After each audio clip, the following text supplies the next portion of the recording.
Snow Canyon Warriors Stadium. Devin Dixon, Andy Thompson with you. And tonight's game is a big one. Need I say more? It's the Pineview Panthers coming in 3-1 overall on the season. This is their first Region 9 game of the year. And the Snow Canyon Warriors come in 3-1. Their only loss last week, a heartbreaker 13-10 to the Dixie Flyers. Want to officially welcome you into the Sinister Orthodontics pregame show, a fan favorite of parents for over 20 years, where amazing smiles happen. If you want an amazing smile, visit sinisterortho.com or give them a call for a free consultation. Jeff and Brad do a fantastic job at Sinister Orthodontics. Bring in Andy Thompson. And Andy, big one here. I know you guys have been talking about it, breaking it down on Region 9 Live, but both these teams know what's at stake. It's an early season, moving type of game. You want to jockey for position. Yeah. And obviously, Pineview's looking for their first region win in as many games. Yeah, it's a huge one, and there's going to be games like this every single week in Region 9. But this one this week, our game of the week, and you could argue maybe the region's best offense in Pineview up there with Dixie versus, inarguably, I think, Snow Canyon, the best defense in Region 9, and in preseason play, as the guys back in the studio pointed out, haven't given up more than a couple touchdowns in any of their games, and so it's kind of the unstoppable force meets the immovable object. Last week we had a 13-10 game. This game between these two last year was low scoring. I just don't know how you keep all these weapons from Pineview under 28 or so points, and I'll be amazed if that happens. And kudos last week, Coach Esplin's game plan, but this defense from Snow Canyon special. Yeah, no doubt about it. Coach Hosner, the veteran of the coaching fraternity in Region 9, and Coach Esplin just in his second year. He played here for Coach Jacobson back in the mid-90s, and obviously second year as a head coach, and got him into the postseason a year ago, looking to do so in his second year as well. The sun is up. It's a beautiful day, though. Not as hot as it's been the last couple of weeks for some high school football for you on a Friday night. One of the storylines, Zach Nowatzki, going to miss this game, might be out for a while. We don't know. Coach Esplin, some locker room coaches' comments for you, told us earlier on the show that he doesn't know when he'll be back. It looks like a fracture, but it could happen a long time ago. He's been trying to play through the pain, so maybe he'll be back somewhere later in the season, but certainly out tonight. Yeah, you hope so if you're a Warrior fan. This is a kid who was kind of their possession receiver last year, very reliable, especially on third downs, has great hands, and then this year has kind of become a deep threat, a catch, yards after the catch kind of guy. So for him to go out really puts a lot of the pressure on Andrew Day and Brooks Sampson, guys like that, to really step it up with the vertical game for Snow Canyon when they actually go to that. Some more coaches' comments brought to you by The Locker Room, a local company that has team apparel, everything for athletes, from the Pee-wees to the pros, 514 North Bluff Street. The game starts when you leave the locker room. Talk to Coach Chris Bernier. You know, he was talking about his wide receivers. He's the wide receiver coach. He said, I've got a lot of basketball players that are playing wide receiver. He's like, I got athletes like Dallin Brown and Michael Moten and some of these playmakers, and they're really excited to test this Snow Canyon defense, because Snow Canyon's defense, Andy, has been stingy. Just 12.5 points given up per game so far this year. Pineview's defense not slouch either, giving up about 21 points per game, but I always see the Region 9 scores usually drop. Right. We're hoping tonight, though, we can get the Holbrook Asphalt big score dessert. We need over 25 points in this game so we can send everybody over to Yogurtland for a free dessert after this one. I cross my fingers every week that the game I'm out gets over 25, and I don't know. I mean, the way this season has been trending, and last week and last year with these teams, I would be amazed if one team gets up to that point. But you're right, and we've been talking a lot about Snow Canyon's defense, but how about Pineview? With the guys they have back, Koa Katoa on defense is always in the backfield for guys. Their three linebackers, Peterson Bithell and Christian Reese, have been awesome all year long and pose a very formidable opponent to guys like Tosh Wright and Ryan Venez, the running back, I'm sorry, for Snow Canyon. He's rushing. Oh, Ryan Beathers. Right, excuse me. Ryan Beathers has been awesome all year long. But that linebacking core has done a great job. You look against Lehigh, not only stopping the run, but getting back into their hook zones and picking off one of the state's best quarterbacks in Cameron Cooper for the Lehigh Pioneers 3 different times. And they're athletic. They can move laterally. They'll also blitz. They run that 3-4, and they can send any and all of those linebackers at any time. And until Austin Staley proves tonight that he can make them pay down the field, they're going to be very aggressive. Yeah, no doubt about that. You mentioned Katoa. He is going to be making a number change tonight. They're going to put him in number 47 tonight. I was down on the field talking with both coaches, and I saw him switching jerseys. So Koa Katoa will wear 47 tonight instead of the normal number 40. Not sure as to why that is the case. Captains for Snow Canyon and Pineview are on their respective sidelines getting ready to go out for the toss. You got Austin Staley, the quarterback. And Austin Staley, very efficient numbers so far this year. And then you got some of the other stars like Spencer Snow. Panthers, you can look across the field and see there's Mpungi and other stars. But we're going to take a timeout, come back. We'll tell you who's going to get the ball. We'll do our Camping World keys to the game and get your Sky Mountain starting lineups coming your way after this 2-minute timeout. Panthers and Warriors coming up.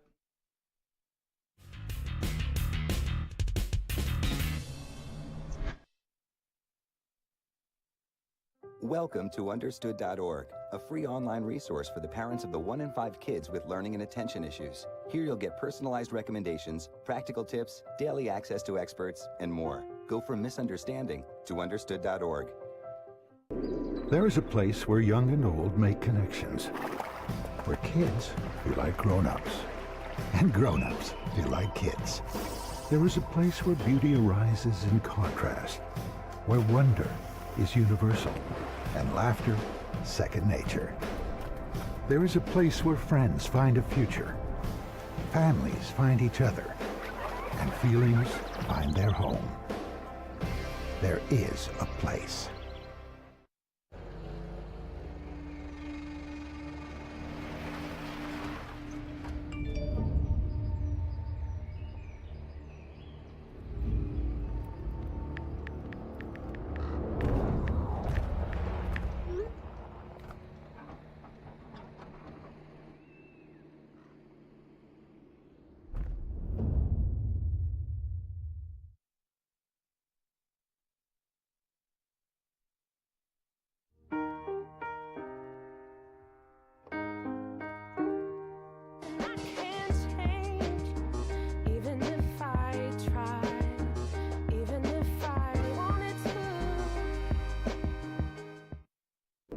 There is a place where young and old make connections, where kids feel like grown-ups, and grown-ups feel like kids. There is a place where beauty arises in contrast, where wonder is universal, and laughter second nature. There is a place where friends find a future, families find each other, and feelings find their home. There is a place. Yeah, welcome back. We'll be naming our Appliance Wholesalers Plus Playmaker Play of the Game after this one's done, and we welcome you back to the Sinister Orthodontics pregame show alongside Andy Thompson. I'm Devin Dixon. Snow Canyon and Pineview right now are out for the coin flip. There's our lead official wearing that white hat. That's Gene Van Orton. We got Hustleby, Abbott, Levitt, some of the other officials getting what is the only game in St. George tonight. The other Region 9 games are up in Cedar City, with Cedar hosting Desert Hills and Candy View hosting the Hurricane Tigers. Should be a fun night, and you got that other game that we'll be keeping tabs on. It's going to start a half an hour later than the other games, and that's Dixie at Madison. Yeah, it's a big, intriguing game for a lot of Southern Utah fans, especially after seeing when Desert Hills go out there and struggle a little bit against one of the best teams in not only the state but the country in Mission Hills. Madison's supposed to be another top team from San Diego, but as I was saying in the Region 9 pregame show, that hasn't stopped. Playing bigger schools or schools with huge tradition hasn't stopped Jacob Barbin, Hobbs Nyberg from getting big numbers. I expect them to kind of rebound from last week against an opponent who's not very familiar with them, and I think there will be some fireworks out in San Diego tonight as well. Let's talk about the Camping World keys to the game. Your adventure starts at Camping World St. George. Huge selection of all the top brands. They're having a huge sale this month. You got sales, parts, service, full retail store 1500 Hilton Drive, or campingworldstgeorge.com. Andy, let's talk about Pineview. What's important tonight? Well, blocking Tui Kanash and Jaden Lacayo, nobody has been able to do it, no matter who it was. Dixie last week, Las Vegas the week before. Uinta, those two guys get such a great push. They always punch first, and they get into the backfield. They don't make a ton of tackles, but they create for their linebackers behind them and for the rest of the defensive line. If they can push the center and the guards back tonight like they have been, it's going to be tough for guys like Jacob Mpungi to get going. So that's a huge challenge, I think, for Pineview, is to get hands on those two big three-technique nose guards, whatever you want to call them. They are studs. Yeah, no doubt about that. Pineview and Snow Canyon both putting up some really good numbers. How about this? Pineview averaging 431 yards per game. Snow Canyon, not bad, 348. Let's talk about the keys to the game from Snow Canyon's perspective. They want to try to establish the run, and they want Austin Staley to be really efficient and not create any turnovers. Yes. If they limit the turnovers, control the time of possession, they'll probably feel like they got a good chance at the end of the day with that terrific defense. Yes, and I thought it was great in your interview with Coach Esplin. He said, look, I talked to Austin Staley. I say you don't have to try to throw for 300 yards. Just play your game. I also thought it was interesting. He said, we're not trying to get Tosh 100 yards every game. That's not our offense. We've got two really good backs. We don't care if either of them go for the century mark. We do it by committee, and we go with what's working. So tonight, they just got to keep their game plan, and as you said, limit turnovers. And Tosh Wright is in uniform, but he is dinged up just a little bit. But he's going to try to go, and if he's not able to play as much tonight, Beathers gets the majority of carries. But Coach Esplin also told us that he's comfortable with 4 or 5 other guys that could get some reps carrying the football for the Snow Canyon offense. We'd like to welcome in our CEC TV audience on TDS Cable Channel 22 and all of those watching on the live stream on sportsradio977.com. No matter how you're accessing us on the radio, on the internet, or the TV, Snow Canyon, Pineview, Friday night. We'll get under the lights in a minute. And the Warriors won the toss. They deferred to the second half, so Pineview will receive this opening kickoff. Dallin Brown and Michael Moten back deep to receive. Day's kick, a low squib kick taken at the 3 by Dallin Brown. Out across the 15, cuts back to the middle, hit hard, and driven back, and he'll get about the 23-yard line, and that's where the Pineview Panthers will set up shop for their opening possession here tonight. Pretty good coverage there on the kickoff by Snow Canyon. I'm looking forward to seeing, speaking of a good play, Alex Kennedy on special teams. He played a really good safety for him last week against Dixie, and their whole secondary played awesome. I'm looking forward to seeing how they do in this first drive. All right, here we go with Ryan Jimenez. Got a lot of experience. Last year started the entire season. Jacob Mpungi's getting a ton of Division I offers and a good offensive line up front. They'll go trips to the far side, single receiver to the near side. And only Mpungi in the backfield. He'll take the handoff. He squirts to the left side, has some room. High hurdle over the 35-yard line, and the ball comes out. Penalty flags fly. Warriors say they have it. Now, we've seen a couple players hurdling in Region 9 football that's went uncalled. Yes, and this time it looks like they were ready for it. Like 3 or 4 flags came out immediately as they're trying to figure out who has the ball after the play. Look at the high hurdle by Mpungi. He must have been track coach is going to want him because that was way up in the air. Now they're sorting things out at about, there's 1, 2, 3 flags down on the field, and we'll wait. Kind of a different look. We don't know. I don't think we have our official mic'd up, but we got a personal foul on. So that's the hurdling. That's a safe. There you go. And they did not fumble the football, or did they fumble the football? I couldn't tell if it came out or not. So it looks like they're going to say he was down when he hurdled and then hit the turf, and Pineview will keep possession. But let's take a look for our CEC TV audience. Here he goes, high in the air. About, 3-4 feet up in the air, and he hits the ground. The ball comes out, but it looks like he was clearly down. So good call by the officials. Kind of a different look at this first series for Snow Canyon. They got 4 guys down, including Bryson Childs with his hand in the dirt. Last week against Dixie, they were mainly a 3-3 stack, so trying to keep the edge, although that first play looked really good for Pineview. We'll get the Sky Mountain starting lineup for you, and if you're looking to play some golf this weekend, hit it at the Sky. Sky Mountain, 635-7888 for your tee times. And as we get this opening possession going, we'll get you some of the starters. Mpungi again, same play, and this time bottled up, and the ball does pop out, and it's picked up and returned into the end zone for a touchdown. And the Snow Canyon Warrior defense, Brock Nowatzki, scoops and scores. Oh my goodness! They went with the same exact play. There was a little bit of an opening, then it closed fast. The ball spurts out, and then Johnny on the spot, Brock Nowatzki, who's been all over it all year long on that right side of the Snow Canyon defense, picks it up, goes all the way back for the first score of the game. Holy cow, the first two plays of this game have been electric. Oh my goodness. We're going to call that, where did he pick it up, Andy? About the 22? Yes. About a right around there. 22-yard fumble recovery for a TD unofficially. Javinez, the quarterback, gave it to Mpungi, and then Mpungi, after he didn't fumble, he was ruled down, did cough it up this time, and the Warriors take the early lead, and the home fans loving it. Here's Day for the extra point. Hit a 51-yard field goal, plenty of leg, and he boots it right through. Extra points all season long. Brought to you by Therapia. If you need extra help battling life's addictions, go to therapia.net. The ball certainly come out. There's the replay. And there is the touchdown return for Nowatzki, and Snow Canyon leads it 7-0. We'll take a 30-second timeout and come back. More action on your Region 9 radio network.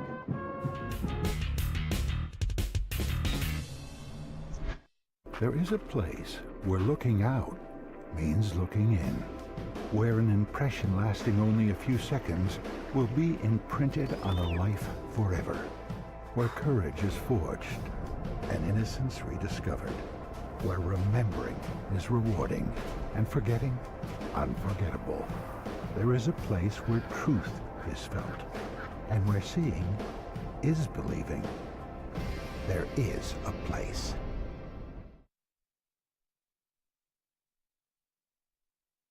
Well, wild start here as Snow Canyon's Brock Nowatzki picks up an Mpungi fumble and takes it into the end zone for the touchdown. And we are just seconds into this game. 11-13 left to go here in the first quarter. Not the start Coach Osmond and the Panthers wanted. It wasn't, and Miles Reynolds was the one who came across, popped that ball loose. He had a great game last week and starting off strong again. Here's Dallin Brown trying to get all the way to the left side on the return. He's going to be driven out of bounds across the 20, out to the 25, and they finally stop him about the 27-yard line. And, Jacob Mpungi has been the guy for, last year and then this year has been pretty secure with the ball, but the first two plays basically, first one came out because the ground cause, the second one was knocked out cleanly by Miles Reynolds. He's a mentally tough kid. I expect him to continue to get the ball over and over again tonight for Pineview. So here is Javinez and the offense right back out there. A number change this year for those of you that watched a lot of Pineview Panther football. Javinez going with number 1 this year, and he's out of the gun. 4 receivers set. They're going to bring Moten, though, and put him offset in the slot. Going to fake it on the read option. Javinez going to keep it. Nice little run. He's going to have a fabulous Freddy's first down across the 40 to the 45 and take it down finally at the 46-yard line. Tackle made by, looked like A.J. Wilcox for the Snow Canyon defense. Some of the Snow Canyon starting lineup, you've got a lot of guys in the trenches that got some size. You got Jaden Lacayo. You've got, obviously, Spencer Snow. And those two guys have racked up a ton of stops. And then on the defensive end, watch out for Bryson Childs. This guy is a beast. He's on the near side right now. Your linebackers, they're making plays. Tay Washington, one of them. And now we go with Mpungi. Going to get the handoff, and he trips up, maybe on his own lineman's foot, trying to make a cut. And he'll get no gain back to the line of scrimmage. And the trip, but still great gap control by Jaden Lacayo, as per usual, at the front nose tackle position of Snow Canyon. That's a pretty big battle tonight between Solo Katoa at left guard there, left tackle for Pineview, and Lacayo, and these big hog mollies up there for Snow Canyon. Here we go. Out of the gun, trips to the far side. 2 safeties high defensively for the Warriors. Man press on the corners. They're going to try to throw it underneath on a dig, and it's caught into Warrior territory. The ball comes out, and my goodness, the Warriors, I think, recovered their second fumble on as many possessions. We'll wait for the official word, but it's clear popping out of the pile with the football was Miles Reynolds. And one of the easier throws, Hunter Moore came wide open on a little dig route, as you mentioned, Double. He caught it easily with space, But then is, as you see here on the replay for our replay audience, Nowatzki just taps his arm, and then it looks like he just dropped the ball. It didn't look like there was huge contact to knock it out. But then Miles Reynolds forced one in the first series and then recovers one here in the second series. Now Snow Canyon ball on their own 34-yard line. Holy moly. Unbelievable start and a great start for the Warrior defense. And now here is Austin Staley for the first time tonight. And they got trips bunched up to the far side, single receiver to the near side. They'll run read option. And looked like Staley tried to take it away, but ripping it out of his hands and running off the left side was Ryan Beathers. He's only a sophomore, 5'9", 170 pounds, and he wanted that ball more than Staley, it looked like. He insisted on taking that one. That was interesting. Surprised they didn't get tackled for a loss, but he got a pretty good gainer on that one, surprisingly, after the huge hesitation on the handoff. But give him about 6, so it'll be 2nd down and 4. Staley, Beathers to his right side. And now twins to either side. 3-man front. Looks like a 3-4 defense for the Panthers. Staley going to throw. Looking. Now he's going to tuck run up the middle. Brooks Melee gobbles him up. And he'll be lucky if he gets back to the original line of scrimmage. He will. Maybe pick up half a yard. Short gain on the play. Won't go down as a sack. And it'll be 3rd down and a long 4 here for the Warriors. And that's been the big challenge for Austin Staley all season long, is throwing the ball on time and in rhythm. He goes through one progression, maybe 2, and wisely decides to pull it down and at least not take a loss. Sets up a 3rd and manageable here for the Warriors. Out of the gun, Staley, student body section, making some noise here, but not too much. 8:50 on the Riverside Business Insurance clock. Flags fly, they blow this thing dead. Somebody moved in the trenches, it looks like. And it looks to me, it'll be false start on the Warriors, and it looks to me Pineview and this defense has played pretty much base the couple times in this series. They can send any one of those linebackers, but they've been able to put on a little bit of pressure on that first pass play. We'll see here on 3rd now and 9 or 10 to go if they drop all their linebackers back again.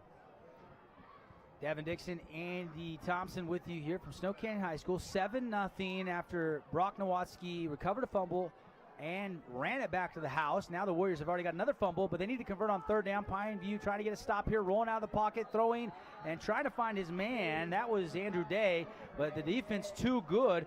Looked like they got broken up on the sideline at the last second by Jashawn Allen. Yes, great defensive play, and I like rolling him out to the near side here. They did kind of a triple tier route, and everything was covered. The deepest one all the way to the front one. Great defensive play there by Pineview. 8:37 left here in the first quarter. And we've got a 7-0 game, but the Warriors with the lead will have to surrender the football. And Brown back at the 40, and then Michael Moten's back deep at the 25. And it's a kick angled out of bounds, and it's going to go right out of bounds, and trying to keep it away from the dynamic duo back there to return it.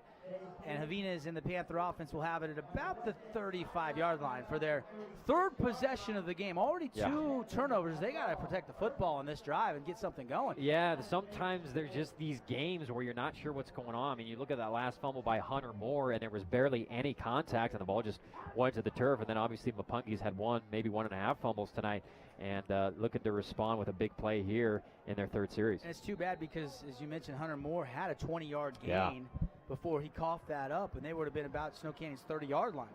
Instead, Javinas now, because the defense got to stop, ready to go, give it to Mpungi. Mpungi straight up the middle, and he'll pick up about 4 out to the 40-yard line, and it'll be 2nd down. And you see Spencer Snow on that play, and the guy's still just tearing at the ball. That must be one of the focuses this week is Mapungi's going to get his yards. One way we can neutralize him is by ripping the ball out. Good job by number 6 that time, holding on strong. Here they go. Marinko, Gavin Bateman out wide. Down Brown in the slot. Moten as well on the far sideline. 2nd down play. Fake it to Mpungi. Javina's going to take a shot. And it's way over the top, intended for Hunter Moore again, but that one never had a chance to complete that pass as it sails out of bounds. Yeah, just floated it a little bit. A tough task tonight for Brock Nowatzki at that safety position. He's playing 10, 15 yards back against Michael Moten. That is their 3rd down guy, especially in a situation like this, 3rd and 7, 3rd and 8. Their bread and butter is going to him. We'll see if Nowatzki scoots up a little bit, plays the sticks, or if he stays at his regular depth. Again, welcome into the broadcast. Snow Canyon leading 7-0. And if you're listening on radio and you're heading home, make sure you know you can stream this game, sportsradio977.com, or turn on TDS Cable Channel 22. Great pictures being shot by the CEC TV crew here from Snow Canyon. Havinas going to throw on third down. Has his man. Did he bring it in and push ahead? Yes, he did. That's a Fabulous Freddy's first down. Michael Moten just diving out of bounds past the sticks to move him. And good lateral movement right there by Miles Reynolds. Nowatzki was a little bit too far back, tried to come up, but Reynolds made the tackle before much damage was done. But all day at the sticks and all season long has been Michael Moten gets another conversion there. Yeah. Mpungi, 3 carries, just 10 yards so far. Havinas ran 1 for 17 yards. And Havinas, just his second completion of the game. And now they're going to hand it off. Here's Mpungi. Mpungi going to run out of bounds near midfield. And it's going to be a pickup of about 4 yards. And we did have a little cloud cover blocking the sun. It just peeked through the crowd. And sun, probably about 20 minutes from setting here at Snow Canyon High School. But nice little give to Mpungi as he picks his way to the outside for positive yardage. And great blocks up front. Number 71, I don't have a name on the roster here for him, but he had a pancake That's block. Raymond Tuoa. And he's been awesome all game. That's a handoff again. Mpungi breaks one leg tackle, but not the second one from Brock Nowatzki. He does get down to the Snow Canyon 46-yard line. And it'll be 3rd down and 3 for the Panthers. Sure tackling all game so far here as Mpungi breaks an arm tackle, but then it's just too much there. Great job wrapping up there by Nowatzki. Pineview Panthers, no secret, they want to go fast, but a long look over to the coaching staff as they hand signal in the play here on 3rd down. 4 receiver set, out of the gun. Havinas has Mpungi next to him. Gonna fake it and keep it, pull it out, cut back on the defensive end, and he's got a first down a little bit more down inside the Snow Canyon 40 to the 39, and that's another Fabulous Freddy's. First down, and how about Ryan Havinas' footwork on this one? Spencer Snow had him dead to rights for no gain, and he just is very patient, used a little lateral move there with his feet, and was able to pick up first down. So a key 3rd down picked up by Havinas. It's been a little bit of a sloppy start, but a scoring drive here, and you can kind of erase those 2 turnovers and tie this game up. Long way to go, though, as they give it to Mpungi. He breaks a tackle into the clear, breaks another one, and still fighting for yardage. Another first down inside the 30, all the way to the Snow Canyon 26. And his best run of the night, keeps his legs going. He got contacted about 3 yards by Jaden Lacayo right there at the line of scrimmage. Breaks 2 more, and then almost breaks a 4th one, and could have been 6 there, but good on Mpungi, keeping his mental toughness, and he's going to keep getting the ball, and he's made Snow Canyon pay in this series. Devin Dixon, Andy Thompson hanging out with you here from Snow Canyon High School. 6:35 left on the Riverside Business Insurance clock, and we'll take a 30-second timeout and be back with a key drive here early on for the Pineview offense. There is a place where the desert comes alive, where rain breaks forth from solid stone and gardens spring from blistered rock. There is a place with enough color to make a rainbow jealous, where boulders are bigger than buildings and cliffs are higher than clouds. There is a place that will straighten your step, tighten your grip, widen your eyes, and open your jaw. There is a place.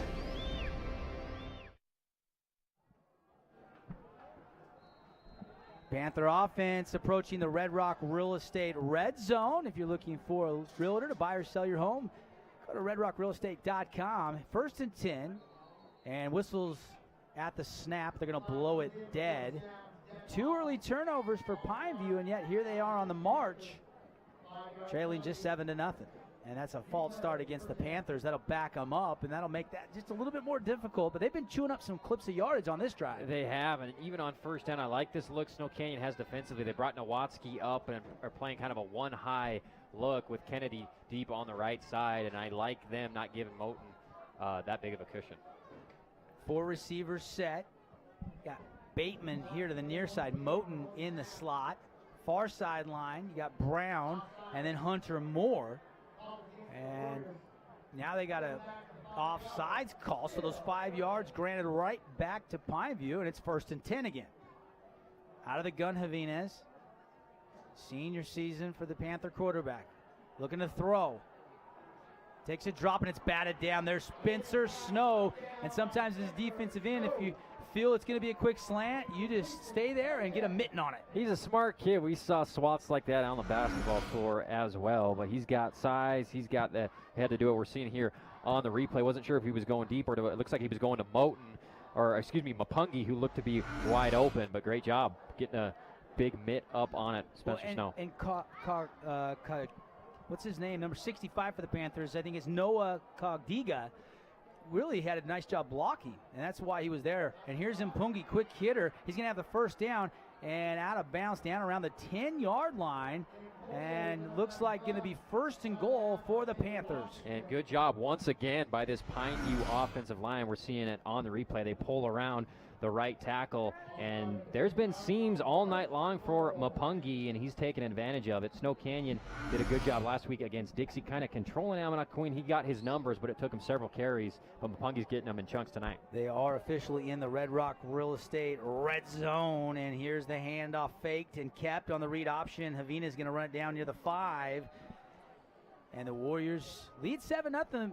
But here are the Panthers knocking on the door. Going to be second down and goal after the keeper from Javinez. He is very decisive on this inside zone read and has been really his whole career here. Sees it immediately, a hole open up, breaks a tackle from Miles Reynolds, which is a rare thing to do, and puts him that much closer to the end zone. And here's a huge second down play. And it's a high snap, but it's grabbed, and the handoff, and straight ahead, diving for the goal line. But I don't think Austin Peterson got in. He's going to be a yard shy, it looks like, from our angle. Another kind of linebacker look here in the red zone. Last week it was Christian Reese, big number 20 in there. This time in the shotgun with two big blockers ahead of him. Kind of a power pistol here for Pineview. And they're going to go third down. Austin Peterson again pulling his way into the end zone. Touchdown Pineview, and we're a PAT away from being tied here tonight. And that was Marley Na'u and John Perry, the big 45 and 47 in there setting them up. And Christian Reese was in there to block as well, but this time it's Austin Peterson, the linebacker, getting the carry in the red zone. And they got so many athletes on both sides of the ball, it's hard to game plan for them offensively. Great drive, great way to respond, tie the game up here potentially with this PAT. Extra point brought to you by Therapia. Go to therapia.net if you know someone that needs some extra help battling addictions. Therapia Addiction and Healing Center, brand new sponsor of our local sports coverage. Excited to have them on board, changing people's lives when they need it most. 4:57 to go, and now it's going to be a little bit deeper extra point. What they call there, Andy? I didn't see the signal from our official, but they did back it up 5 yards. Yeah, I think it was a procedure call again on Pineview. Really, both sides of the ball have had issues with that in this series. This time I'll make it a little bit longer for Connor Brooksby. So, Brooksby out of the Javinez hold. Warriors look like they're coming after it, but they get it off, and it's up, and it looks good, and it is. 7-7 on the one-loss scoreboard back in 60 seconds. We haven't settled anything here early on between the Warriors and the Panthers.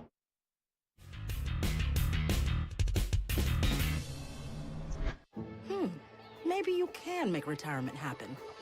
After all, you made this vacation happen. Double points with every purchase? Cleverly merging promotions. I love it.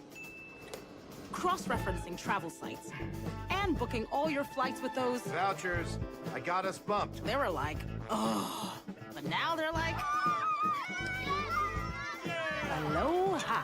You aced this vacation. Now get the tips you need to get on track at aceyourretirement.org.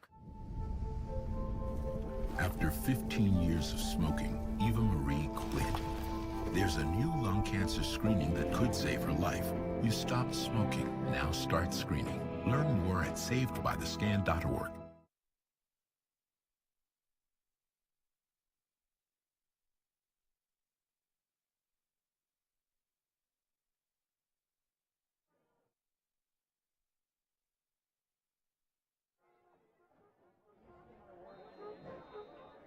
Devin Dixon, Andy Thompson back at it here, and we'll be naming a Dad's Trucking Player of the Game when this one's done. And Austin Peterson has a score for Pineview.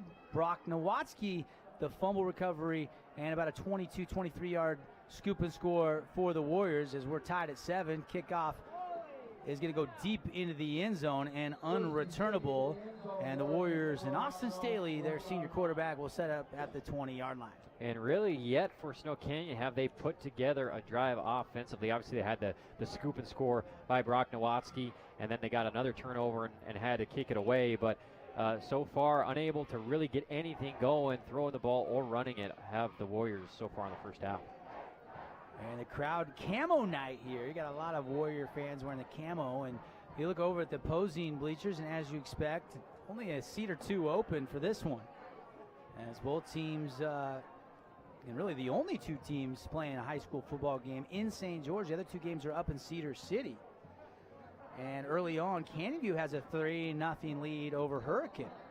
And they blow this play dead again, and it looks like false start against Snow Canyon. I'll back them up 5, and it'll be 1st and 15. And for a team that wants to establish the run and really rely on Beathers and Tosh Wright, depending on who's in the game, start off the series like that 5 yards back. Now 1st and 15 just makes it that much more difficult. Hearst Ace Hardware update, 3-0 Desert Hills over Cedar.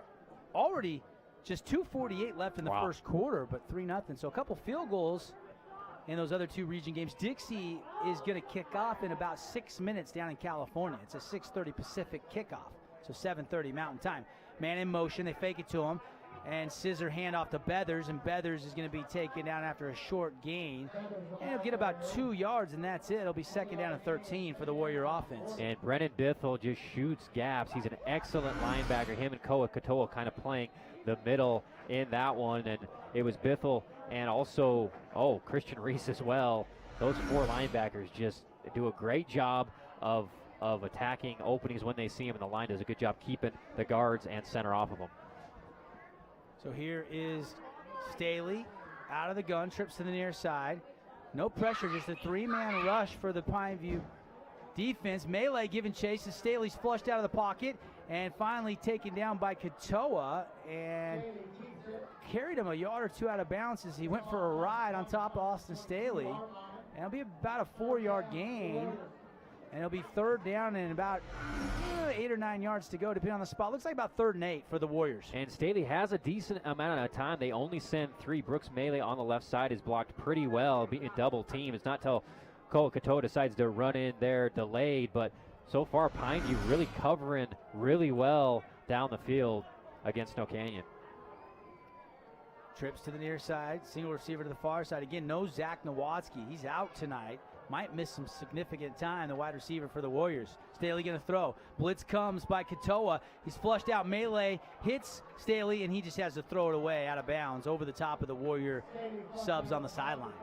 And there, it looks like there is a flag right around the 25-yard line from the side judge. Christian Reese asking what's going on, but. And Brooks Melee hits Staley on the run hard, and I don't think Staley has gotten up yet, Andy. And now the officials are taking a timeout. 3:22 to go. 7-7 tie game between Snow Canyon and Pineview. And we'll keep it right here. Timeout's brought to you by Hank's Riverwalk Grill. There's good food, then there's great food. Hank's Riverwalk Grill at Sun River. And we're seeing on the replay, it looks like we didn't see the end of it, the follow-through on that hit, but big Brooks Melee taking down Austin Staley all the way down to the ground and into that turf. And well, it wasn't thrown that was a late hit. The flag was thrown more in the secondary. Right. Staley is slow to get up. It looked like a clean hit from Brooks Melee. And Staley, good news, he's up. Maybe he just had the air knocked out of him. Brooks Melee maybe landed right on his chest. It was a clean hit. It was just right after the throw. And the flag looked to be at about the 5-yard mark, maybe a holding penalty by a DB or something like that, but we still haven't gotten the call. No, they're going to mark it off. It will go against Pineview, and it's holding against the Panthers. You guessed right, Andy. It must have been a hold in the secondary. That's a 5-yard penalty, but it's also an automatic first down. Yeah, and a big break there for Snow Canyon because in the pass game, they haven't had any open receivers. I mean, Austin Staley has wisely held onto the ball and thrown it out of bounds that time or run it up into the pocket to gain some yards. But so far, nobody's been able to break loose at all for the Warriors. 3:13 left on the Riverside Business Insurance clock. 7-7 game, and this drive stays alive on the defensive holding for the Panthers. And it is the backup quarterback out there to take this snap, and he's going to hand it off, and that is for Snow Canyon, Makai Lee. And the ball pops out, and the Panthers say they've got it. And a fumble, and now Pineview returns the favor after they coughed it up twice, forcing the Warriors into their first turnover of the game. And we're seeing the replay here just to give up the middle to Beathers, a big stack up of Panthers, and the ball just pops out. It was before his knee went down, his butt was still up in the air. Austin Peterson, who just scored the touchdown, the guy that recovered it for Pineview. And he jumps on it. Holy cow, both these teams ripping at the ball all night long, and it's come loose. Already 3 turnovers, and we still have 2:49 left first quarter. Tie game, 7-7 on the one-loss scoreboard. Your dedicated personal injury attorneys, Devin Dixon, Andy Thompson with you here. Javinas and the Panthers start this drive at the 47-yard line of Snow Canyon. They're going to dump it to Mpungi. Whoop! He makes a man miss. He turns on the Jets. He can score to the 10, the 5, and he's into the end zone. Touchdown Panthers, just like that. There's the speed of Mpungi. Holy moly, that is a next-level play by Jacob Mpungi. He caught the ball. There was a defender right there for him, and he was just grasping at air. You're seeing it on the replay. Just a little leak-out route. Javinas is patient, looks off his first 2 receivers, throws it over to Mpungi, and he does, as Devin says, the little whoop, and goes right past several Snow Canyon Warriors, and nobody's going to catch him on his way to the pylon for the Pineview touchdown. Holy moly. I wonder what Mpungi runs the 40 in. Is he a 4-4 guy? 4-4 flat? 4-4-5? I mean, his long stride coupled with his ability to move laterally is just amazing. Here's the Thrapia extra point. It's up and it's good. And good news, I wasn't sure if we were going to get the Holbrook Asphalt big score dessert tonight. We had to get 25 points. And folks, looks like we're pacing pretty good for everybody to go get that free dessert at Yogurland. Compliments to Holbrook Asphalt. There's Mpungi taking it in to the end zone from 47 yards out from Javinas on the quick hitter. 30-second timeout. We're back with more Region 9 football.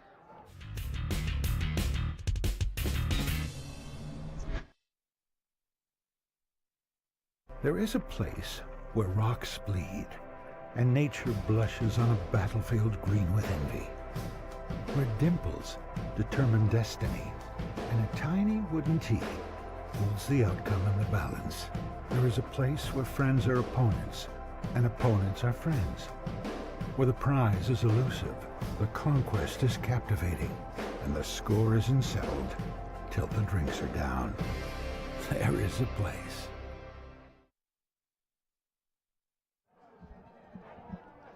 Welcome back, and that was a huge reception. And I think I said going to the break 47 yards. I think it was 37 yards. I'll try to give Jacob a little extra 10 yards. Either way, beautiful score there. And they have their first lead of the night, Pineview up 14-7. And now to kick off here is the Pineview Panthers' Connor Brooksby. And back deep for the Warriors, one of the return guys is Austin Anderson. And I think it's going to go to Anderson. Anderson's going to scoop it up at about the 5. This is returnable, bouncing outside, and he is going to be wrapped up short of the 20. And they'll take him down at the 17-yard line.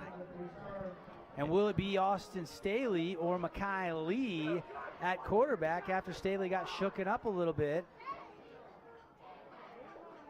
Yeah, it just so happened when Makai Lee came in, there was a fumble. It wasn't on him at all. It was just good defense, good aggressive play there by Pineview.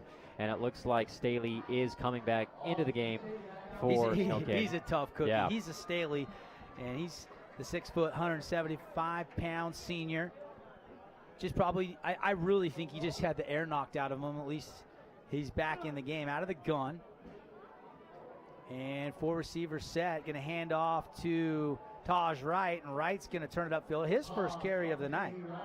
Yeah, this time getting it on a little stretch play out to the left, cuts it up for a decent gain. He is a tough runner, and as you said, battling a little bit of an injury, but looks to be battling through it here on his first run. We call him Tosh because his first name has about 8 vowels in it. It's a cop-out, yeah. Yeah. Well, even Kenny Cundy, the PA announcer, calls him Tosh, so. 14-7, Panthers, just under 2 minutes left, first quarter. Second down and 5. Wright picked up a nice chunk on first down. Now long count and read option. They're going to fake it, throw it, and it's complete. And it's going to be enough for a fabulous Freddy's first down out to the 34-yard line. And a beautiful catch by number 15, David Dillard. And that fooled the defense there with that play action fake on the read option. Yeah, we're seeing the replay here, the first kind of run pass option they've done, and it kind of made Bithell commit, and then Dillard came wide open. Good, easy throw and catch there. Love that play call. Von Dinklage did he delivered a big Galleon Welker Beckstrom big hit, but not before they moved the chains. There's Tosh Wright bowling over a would-be tackle, and out across the 45 to the 47-yard line goes the Snow Canyon running back. He's a load, Andy. I mean, we talked about last series when a tackle was broken by Miles Reynolds, which never happens. Running over Austin Peterson never happens, but Tosh Wright, holy cow, lowers his shoulder there on the replay and goes away cleanly. And then Christian Reese finally drags him down, but not before another first down. All right, so 1st and 10 for the Snow Canyon offense. They trail the Panthers of Pineview 14-7. They're at their own 47-yard line. And a good drive brewing here to try to answer after they surrendered the lead to the Panthers. They're going to run a fly sweep, and they're going to fake it. Austin Staley's going to take it up the middle. The ball pops out. It's loose. But was he down? Yes, he was, right at the 50. So it'll be a gain of a couple, and it'll be 2nd down and 8.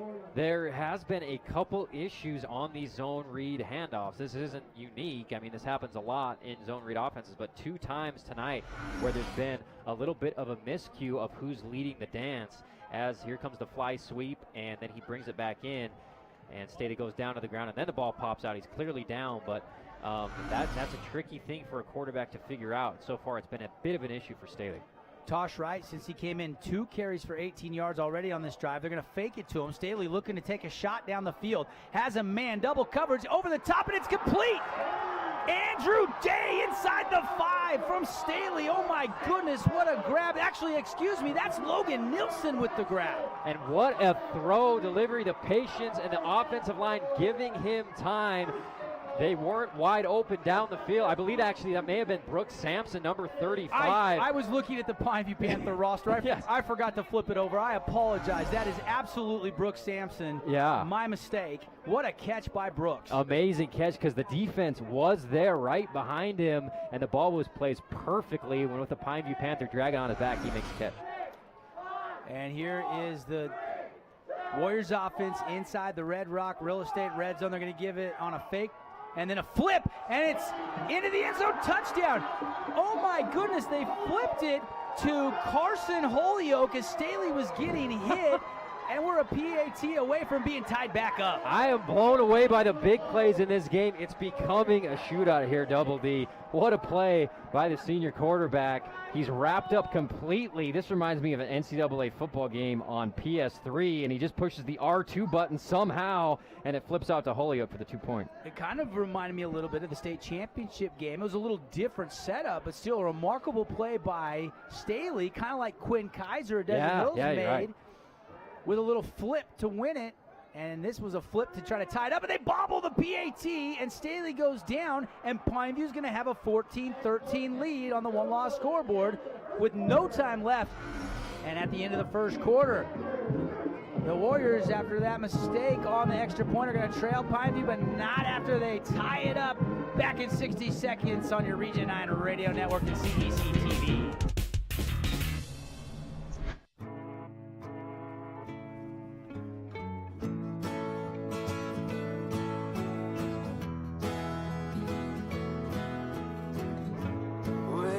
Tell him that I've begun to dream of things to come, and tell the trees not to look for me. I'm going to find some peace of mind. Wake the sun. Wake the sun, wake the sun, wake the sun.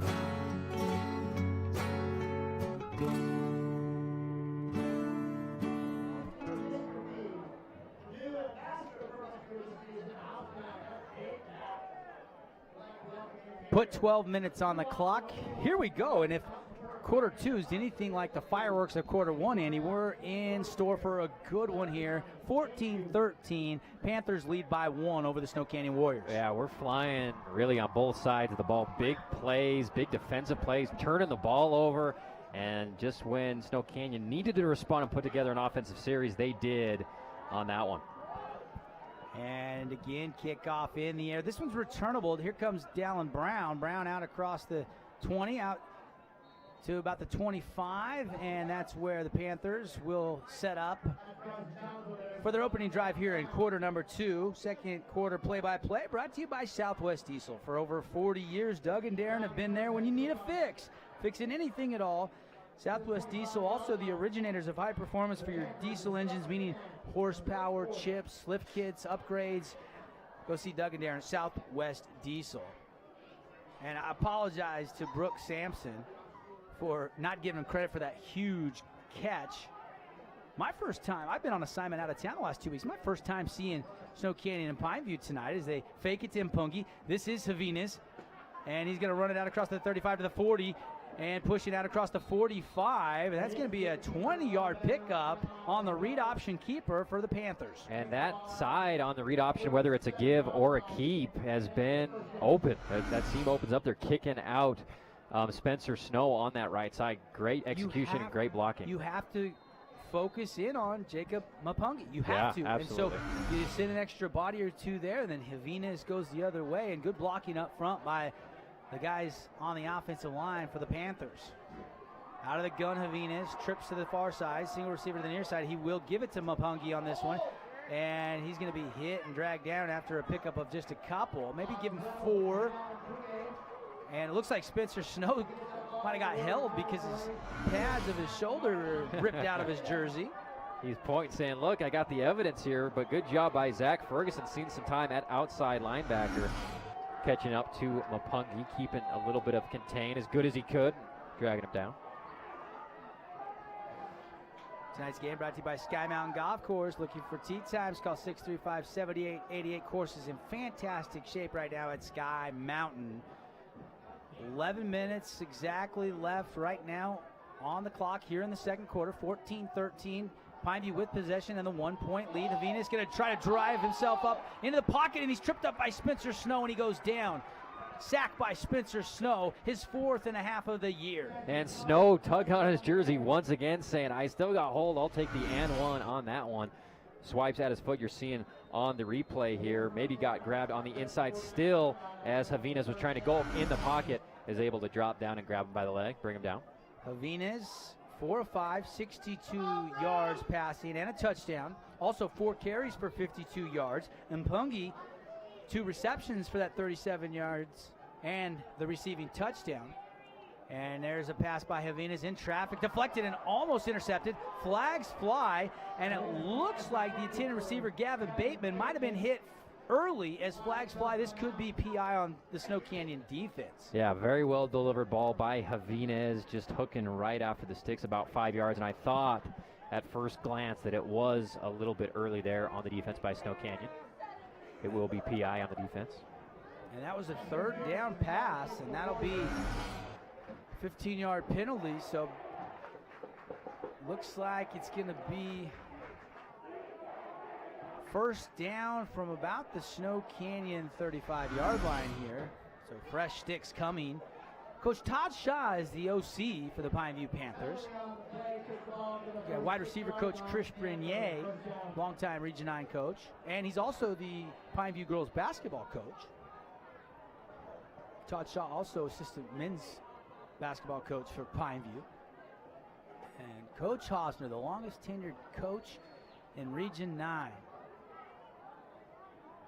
And they'll go 3 receivers to the far sideline. Again, trips formation, single receiver. That's Hunter Moore, the near sideline. Javines has Mpungi, and Mpungi going to get it.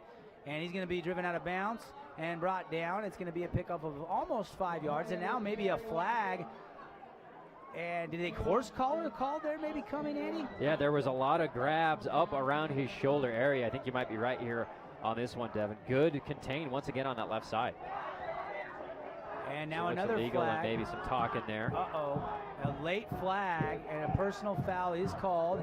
And then did Jaden Lacayo say something and get an unsportsmanlike dead ball? And this is going to put him deep into the Red Rock Real Estate red zone after double penalties against the Snow Canyon defense. You don't want to have that happen. And Red Rock Real Estate, if you're looking to score a beautiful home in southern Utah, call your hometown realtors with Red Rock Real Estate. They won't fumble. RedRockRealEstate.com. And it looked like it was Tay Washington who maybe got called for the horse collar, but he was, of course, on the replay, grabbed him right on the numbers and pulled his jersey down. That's not a horse collar, is it? No, it's not. So tough. I didn't see if that was actually the call, but a tough call if that was what it was on the play. And then some John on Snow Canyon puts him even further into Snow Canyon territory. Yeah, it looked like, and then I think that's why you saw the words of displeasure. Yeah. And then you compound it by throwing the flag when actually replay shows he probably had a pretty good case. But you just got to be careful. You don't want to say anything because now again, Pineview is going to have first and goal, and now Snow Canyon. I think there's a good Hanks Riverwalk Grill timeout by Coach Mike Esplin to settle his guys down defensively. Yeah, I agree. And they've had their breaks, they've had their mistakes on defense. It's been a very emotional game with the turnovers and everything else. And now Pineview's got another shot to take a larger lead here against Snow Canyon. I like Coach Esplin getting his guys, talking them up. They got first and goal, but 10 yards to go in a condensed field against this really tough Snow Canyon defense. This would be a huge opportunity for them to at least keep it to 3 points here for Pineview. First Ace Hardware Region 9 update. Desert Hills has taken a 10-0 lead over Cedar City on the road. So the Thunder get a nice start there with a little cushion as they're into the second quarter at Cedar High. Yeah, it was kind of a slow start for Desert Hills last week against Hurricane. Went scoreless in the first quarter, then put up 21 in the second quarter. So it looks like they're starting to roll a little bit against the Redmen. And last report we had was Candyview had the early 3-0 on Hurricane, but I haven't seen a score as of late. So here we go, first and goal after the penalties. Kind of a bad break for Snow Canyon, if you ask me. But Pine's going to try to capitalize here, and the Warrior defense trying to respond with their coach taking a much-needed timeout to fire his guys up. Handoff, Mapungi filling off a block and taken down hard inside the 5, down to about the 3-yard line. I mean, he got hit and driven down quickly. And now second down and goal. And he's getting blocks all night long from Solo Katoa, coming full speed, just putting guys on their backs. But yeah, it looks like Mapungi is still struggling a little bit as he kind of jogs off the field. Look at Katoa just laying out the outside linebacker there for Snow Canyon. He's such a physical force on both sides. Jaden Lacayo, I think, is the one that landed on top of Mapungi with all his weight there as he got the tackle. Here we go, second down and goal. Out of the gun, Havina is going to hand off Austin Peterson. He already has one rushing touchdown, looking for another one, and he stopped short. In fact, might have only got back to the original line of scrimmage. Good swarming defense there by Snow Canyon. Good carry there by Austin Peterson out of this power kind of pistol formation they like to do in the red zone. Tries to pull a Hobbs Nyberg here and keep his knees off the ground and keep going, but there's just too many Warriors there wrapped around him. So third and goal here as the Warrior defense trying to dig in. Pineview leading right now 14-13, 9 minutes left on the Riverside Business Insurance clock. You got Michael Moten on an island on the far sideline. Full house. And they're going to play action. Havina's going to tuck. He's going to try to run. Cuts back, and he is going to be stopped short. It's fourth and goal. And this is maybe where that timeout paid off for Coach Esplin. You got a shot here to hold them to 3, maybe nothing, as the play breaks down off the play action. Moten wasn't open. Great job by Tay Washington out there by himself on that right side. And Havinas is forced to pull it down, but a good pursuit here by Snow Canyon. Bryson Childs and number 61, Tucker Lamoureux, comes around and makes the tackle. So they're going to try to send out Brooksby here for what's going to be just about, it's going to be about a 20-yard field goal attempt. Just inside the 10, about the 9.5. And now flag flies, and the end zone and a false start. He's going to back him up. I don't know, maybe this is getting a little bit better angle for Brooksby, the left-footed kicker. Yeah. They are a little bit more towards the right half. Yeah, good point. This might actually make it But easier I couldn't for him. tell if it was an intentional false start or not. I've seen that a lot, though, when you're really close. Sometimes coaches will take a delay game intentionally. And I think you might be right because it was so early, it seemed odd for a legal procedure penalty, but it may be to their advantage. So this will be about a 25-yard attempt now for Brooksby. Snap, hold, down, kick away, and it looks good, and it is. And it's now a 17-13 lead for the Pineview Panthers on top of the Snow Canyon Warriors here in tonight's Game of the Week, presented by Findlay Volkswagen. 7:50 remaining second quarter when we come back after this full timeout.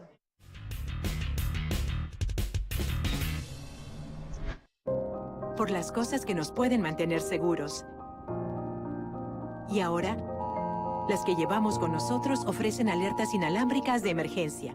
Por medio de un sonido y vibración particular, estarás al tanto donde quiera que estés. We just finished dinner and it was time for homework. He hates homework. It makes no sense. I don't know how he finds anything in his backpack. I can't find my backpack. I couldn't even read his handwriting. Holding the pencil makes my hand hurt. I know he's bright. Why is it so hard for me? He's I'm just trying gotta as try a hard little as harder. I can. When you can see learning and attention issues from their side, you can be on their side. Go to understood.org, a free online resource with support and tools to help your child thrive.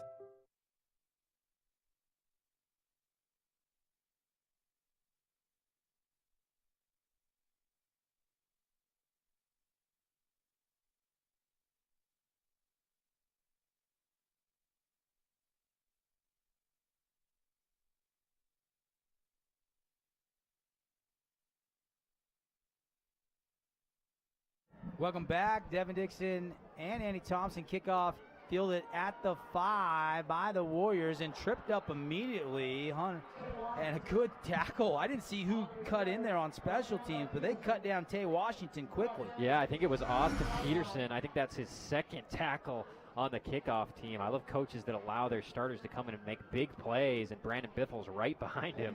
Heck of a tackle there for number 20. First and 10 for Snow Canyon. This time they'll set up shop at their own 15-yard line. 17-13 on the one-loss scoreboard. Your dedicated personal injury attorneys keep a track of the score. And we do have a Hearst Ace Hardware update. The helpful folks have a variety of products at prices to please. Corner of Boulevard Bluff. Madison is struck first on a field goal, so they lead the Dixie Flyers 3-0. That game down in San Diego. And there's a read option and a give to Tosh Wright. And Wright continuing to get some chunks as he picks up 5 on first down for SC. And good job by Pineview, containing him a little bit, going low at his legs here. You'll see on the replay, trying to get second level, but it's Christian Reese diving at the knees. Great takedown by number 11. Tosh Wright came into this season as one of the guys in rushing yards that was in the top 10 in Region 9. In fact, number 9 coming in with 231 yards. Now it's timeout, I think, taken. A Hanks Riverwalk Grill timeout, I think, for just substitution purposes, and I don't think they're going to step away. Now they're going to wind it. Or was there a timeout taken? No timeout. It looked like an equipment issue that Christian Reese was having, and so he had to sub out. And Staley's going to fake, now throw, taking a shot downfield, and it's overthrown. It looked like a one-handed interception. Are you kidding me? Did he bring that in? If Samson Doyle caught that, that's highlight reel material. Or did the receiver wrestle it back away? The intended receiver, was that 85 was that Dillard? Well, I think that might be Cameron Webster on the offensive end. I thought it was a great play by him to turn into a DB and knock it away, but I never saw the ball fall out. It could have been one of the best interceptions I've ever seen. Hopefully we got a shot of this on our CEC TV crew, and on cue they give us a shot. Staley puts a lot of air under this, and it was Cameron Webster, the intended receiver, and that's a one-handed pick. Oh, my goodness. Holy cow. So it sounds like they're giving it to the offense. On the tie goes the offense philosophy, I guess. But number 17, Samson Doyle, made one of the greatest plays I've ever seen a high schooler make. I don't know if they got that one right there, Andy. I don't think so either. It looked like a one-handed interception. But you got to give Webster credit. He might have stolen it away before the refs could really see it. And now a quick run, and it's down inside the Panther 40, near the 36. And wow, it'll be 2nd down and 6 for the Snow Canyon offense, who stays on the field. Makai Lee was the guy that carried that football. And it looks like there was a flag on the play. They're still discussing it. Makai Lee came off the field wondering what the call was, seeming to be pleading his case. We'll see what it is. Looks like an illegal block by the offense. Well, Austin Staley, 3 of 4, 96 yards after that completion that was controversial. And there's the run by Makai Lee, and then they back it back up, so Snow Canyon's going to have it now first and about 22, it looks like, from their own 48. So a costly mistake there on the penalty flag. I think it was on Tosh Wright with a block in the back. Even though it was in the box extended, they made the call on him and took him back. Staley, twins to either side, 3-4 defense. Looks like a 3-3. Now reverse. A reverse. Tosh Wright flips it back, and Day is going to be taken down at the line of scrimmage. And a beautiful stop. He was not fooled, as that was Bethel, I think. Yeah. Bethel, Brennan Bethel. Yeah, Brennan Bethel is the guy that always stays home. So they run a reverse to his side, and he's not going to be fooled. He comes out, gets him behind the line of scrimmage with some help from Christian Reese and Brooks Melee as well. Kind of a slow developing reverse, and they were ready for it. So here is, with 5:18 left to go, a 2nd down and about 21 yards. And Staley's going to take a shot down the field and going up high and tipping it in and catching it and taking it into the end zone is the Snow Canyon Warriors wide receiver, Andrew Day. And the Warriors have regained the lead. Unbelievable. Every series just keeps outdoing itself. That time, the ball underthrown a little bit. The DB was there to tip it, and then Andrew Day just nonchalantly allows it to go right into his arms. They like the one-on-one matchup on that side, whether it's Brooks Sampson or Day. We see the ball go up, tipped up high by the DB, and then one-handed Andrew Day corrals it and goes into the end zone. Holy moly. Juan Dinklage was in perfect position. Yes. He went up and timed it. Right. He just didn't secure it, and Day runs behind him and gets the old tip and then takes it in for the score. That, goodness gracious. I mean, that play 51 yards on the touchdown pass, and now Day will kick it up and kick it through, and Snow Canyon now leads on the one-loss scoreboard over Pineview, 20-17, 5:02 left, 2nd quarter. When we come back on your Region 9 radio network, ESPN 97.7 and CEC TV. Back in 60 seconds. Open road, here comes the Heffley family. Whether it's a short trip or a long haul. Estimated time, 47 hours. They will beg. You're hungry? I'm happy to provide. They will plead. Deep fried butter on a stick. But whatever you do, don't wimp out. Now you're talking. Make them buckle up. He can't hurt. Remember, safety first. Cheese curls second. Are you orange?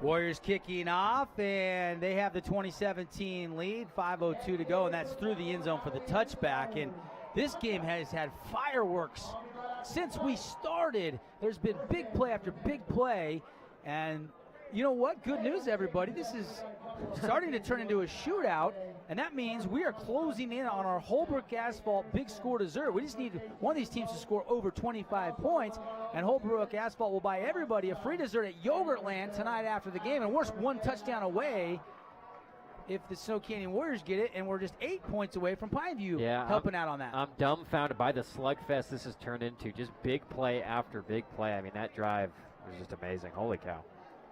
Back to work for the Panthers. Mapungi breaks into the open. 10 yards, 15, 17, and he keeps going out near midfield. Mapungi with the speed and the nifty little shifty cuts to create space and take it for a big gain. And what we talked about all week long was Snow Canyon's ability to slow down or at least contain big stars. Last week it was Hobbs Nyberg. Last year it was Jacob Mapungi. But this game, it hasn't been that case at all. He tears off another huge run on that one. And he's closing in on 100 yards. And we'll get you some Wilkinson statistics as we catch up at the half especially. We'll have a complete breakdown. Here's a throw by Javinas underneath, complete. And Michael Moten takes it upfield, and that's another Fabulous Freddy's. First down, and it's just a simple pick and pop to Moten, who's uncovered, and they send somebody deep on that left side to clear out the far safety, and then he just comes wide open for another conversion, and he's just a conversion machine, and Javinas knows that, goes to him, and that has been a great hookup for 1.5 years now. Mapungi, 10 carries, 83 yards. Javinas, 4 of 5, 62 yards, and 1 touchdown pass that went to Mapungi, and now Mapungi up the middle on the run, and he's going to pick his way for about a 4 or 5 yard gain. And Tui Kanash made the tackle on that one. And, the linebacker, it's just so tough because Javinas has burned him on the keeper on the zone read, and then obviously Mapungi gets his whenever he keeps it. That is just so hard to defend when both of them have it rolling, and they both do tonight. An hour into this game, and the lights are on here at Snow Canyon on a fairly cool September night in Region 9 football. Javinas going to throw. 5 receivers out in patterns, and he goes underneath the Moten and off his hands, incomplete. Yeah, he was looking, it looked like to me, for Gavin Bateman. Deep, good coverage there by number 6 Taylor Hill for Snow Canyon. But a little bit of a hard throw, I think, there from Javinas, maybe off just a little bit on that left side of Moten. Panthers not hurrying here on 3rd down. We've seen in the first half, they've gone fast, but on 3rd down, they've slowed down just a little bit, probably want to select the right play to try to convert. They're at the Snow Canyon 33-yard line. They need 7 yards for a first down. Trips to the near side, single receiver to the far side, out of the gun, a flag flies, and they blow this play dead. Yeah, and both teams have struggled before the whistle, jumping off sides, especially on the offensive side of the ball, and this is going to put them back to 3rd and 10, 3rd and 11 now. And they're so good at converting those 3rd and intermediate down to distances, but now you make it a little bit more difficult, 3rd and 11, because in between the hashes, DeMoten has worked, but now they might have to try something different. 4:07 left first half, 2017. Snow Canyon has retaken the lead. We've had a number of lead changes in this game. 3, in fact. Now, throwing, Javinas steps up in the pocket. He's going to run. And he's going to go outside near the sticks. Depends on the spot. Need about 11 yards. Looked like he got maybe 12. But maybe the sticks fell down, so I don't know. Let's see where they mark it. They might have been maybe just a 10-yard gain, and they're a yard shy. It's going to be 4th down and less than a yard to go. Yeah, I was with you on this one, Devin, on the scramble. Great job by Javinas. Gets past Jaden Lakayao, and I thought he got the yardage for the first down. Huge block there by Dallin Brown, but they call him about a yard short. Yeah, it looked like he did tuck out, just maybe a little bit shy. Maybe not a bad mark there by our officiating crew tonight. And now Pineview's going to roll the dice and go for it. They're going to give it to Mapungi, and up the middle, he's tackled immediately. Did he get enough? It looks like he might have moved the chains. Needed a yard, and he might have got 2. Kind of had to be a power back there. Snow Canyon had decent control of the line of scrimmage, but big pull around there by Katoa and gave just enough time for Mapungi to get the first down. Huge, Fabulous Freddy's first down, and you know what? You can save on gas when you fuel up at Fabulous Freddy's. After a car wash, you save 10 cents per gallon. Check out the 2 Southern Utah Fabulous Freddy's locations. 1st and 10. Knocking on the Red Rock Real Estate red zone. Javina is going to take a shot in traffic and deflected, incomplete. Good coverage by the Warriors, and that was Taylor Hill, 5'11", but he climbed the ladder and deflected that would-be score. And great recovery there by Taylor Hill because Dallin Brown was wide open, and Javinas had time, just underthrew it a little bit, allowed Hill to go and knock it away with both hands falling backwards, as you see on the replay. Heck of a defensive play there by Hill. So second down and 10. Beautiful night for football. 2:50 left, second quarter. Devin Dixon, Andy Thompson with you on your Region 9 Radio Network and CEC TV. Thanks for accessing us on the web stream as well, as Mapungi's going to take this one off left tackle through the 5-hole and picks his way for a pickup of about 6 yards. And yeah, really close to the first down here. We'll see on the replay. That right up the middle has worked. Great push by Pineview all night long. And Brock Nowatzki with the tackle. Remember, he had a fumble recovery for a touchdown earlier. He's having himself a night. Third down and 4 for the Pineview offense. Just outside the 20 at the 21 of Snow Canyon, throwing underneath, and it's incomplete. Looked like it was a little bit behind the intended receiver, Michael Moten, and it'll be fourth down again. And does Coach Hosner, for the second time on this drive, want to go for it? The last one they converted, but it was only 4th and 1. This is 4th and 4. Yeah, you're right, and rare that Javinas and Michael Moten are out of sync, but that's been twice this series, and we've seen great push all night long going to Jacob Mapungi. We'll see if they decide to throw or run, or maybe do something with a hard count here. 4th and 4, looking for a conversion. Probably would have been about a 36, 37-yard field goal attempt. Brooksby's already hit one, but they opt to go for it.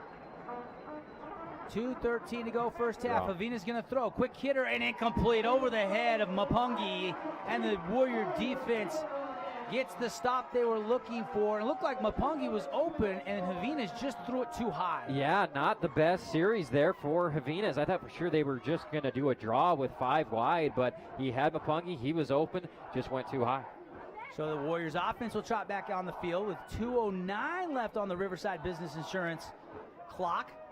And what a barn burner we've got brewing here. This is the first region game of the season for the Pineview Panthers. They're 3-1 overall.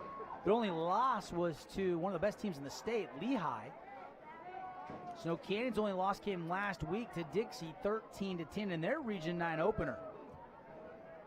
This has the feel of a big-time tilt. It's a playoff atmosphere, but it's early in Region 9 play. Handoff from Staley to Tosh Wright. Wright picking his way outside. And he's out across the 30-yard line to the 31, and that's 11-yard gain, and that's a fabulous Freddy's. First down, and it's a great seal block there by Jace Mendenhall on the left edge to give Tosh Wright some breathing room and a first down there. 4 carries for 35 yards for Tosh Wright. Quick Wilkinson statistics for you. Austin Staley, 4 out of 5, 149 yards. And a touchdown to Andrew Day. That was a 53-yarder on a tip that he caught behind the defense. Now Staley going to go over the top again, and this one in traffic is tipped and almost intercepted, but it falls incomplete. Stretching out for that would-be pick was Samson Doyle, who we thought maybe had a one-handed pick earlier, but Cameron Webster, they say, ripped it away, and it was ruled a completion. Yeah, close to another amazing play. He had to kind of delay. Austin Staley had to delay on his delivery, kind of put the timing off on that one to Makai Lee, and then Samson Doyle almost made his second great play of the night. 20-17, Snow Canyon leading by 3 over the Pineview Panthers. Thanks for tuning in tonight, however you're accessing us. And Andy Staley out of the gun here on 2nd 10. Ready to go. Read option. He'll give it. Tosh Wright, little crease. Makes a man miss. Drags some guys and pushes ahead. And it looks like he's going to have an 11-yard gain again. His second 11-yard run on this drive. And another fabulous Freddy's. First down, and this time a little bit of a delayed handoff. Gets good blocking. And the Warriors get up to the second level really well. And then he just battles Von Dinklage and Sampson. Have him wrapped up, but he's got enough leg strength to get all the way to the first down. Looked like Austin Peterson had first crack at him, and just too much power as he ran through a wood. And Austin Peterson is a tough customer. That's the power we're running of Tosh Wright. He looks a little like Jerome Bettis out there, doesn't he? Yes, he does. That's a good call. Out of the gun, Staley going to throw on 1st and 10, taking a shot downfield, and it's Sampson, and in and out of his hands, incomplete. Sampson wants the call, says he was held. No call coming, and it'll be 2nd down and 10. I think he has a decent argument there. Made a very athletic attempt going up here. As you see Samson Doyle on the defense, grabbing him a little bit on his left shoulder. May have been too close to call there. May have been a little ticky-tack, but good effort by Sampson. Yeah, it's definitely physical. There was a little bit of a shoulder and a little, but not a yank. But I could see what Snow Canyon fans are saying. Hey, we should get that call. Pineview's glad they didn't, and now a run on 2nd down. There's Tosh Wright off the right side, and he's going to pick up about 5, so it'll be 3rd and 5. Snow Canyon trying to keep this drive alive at their own 47-yard line, and they're going to take a timeout here with 51 seconds left in the first half. Talk about a collision there by Christian Reese. That is a Galleon Welker Beckstrom big hit, and if you've been in a big hit or an accident, give the personal injury attorneys at Galleon Welker Beckstrom a call for a free consultation on your case. And we do have that timeout, and we will take it. Just a 30-second timeout, though. A big 3rd and 5, late first half coming for the Snow Canyon offense as they lead 20-17 over Pineview. There is a place where young and old make connections, where kids feel like grown-ups, and grown-ups feel like kids. There is a place where beauty arises in contrast, where wonder is universal, and laughter second nature. There is a place where friends find a future, families find each other, and feelings find their home. There is a place.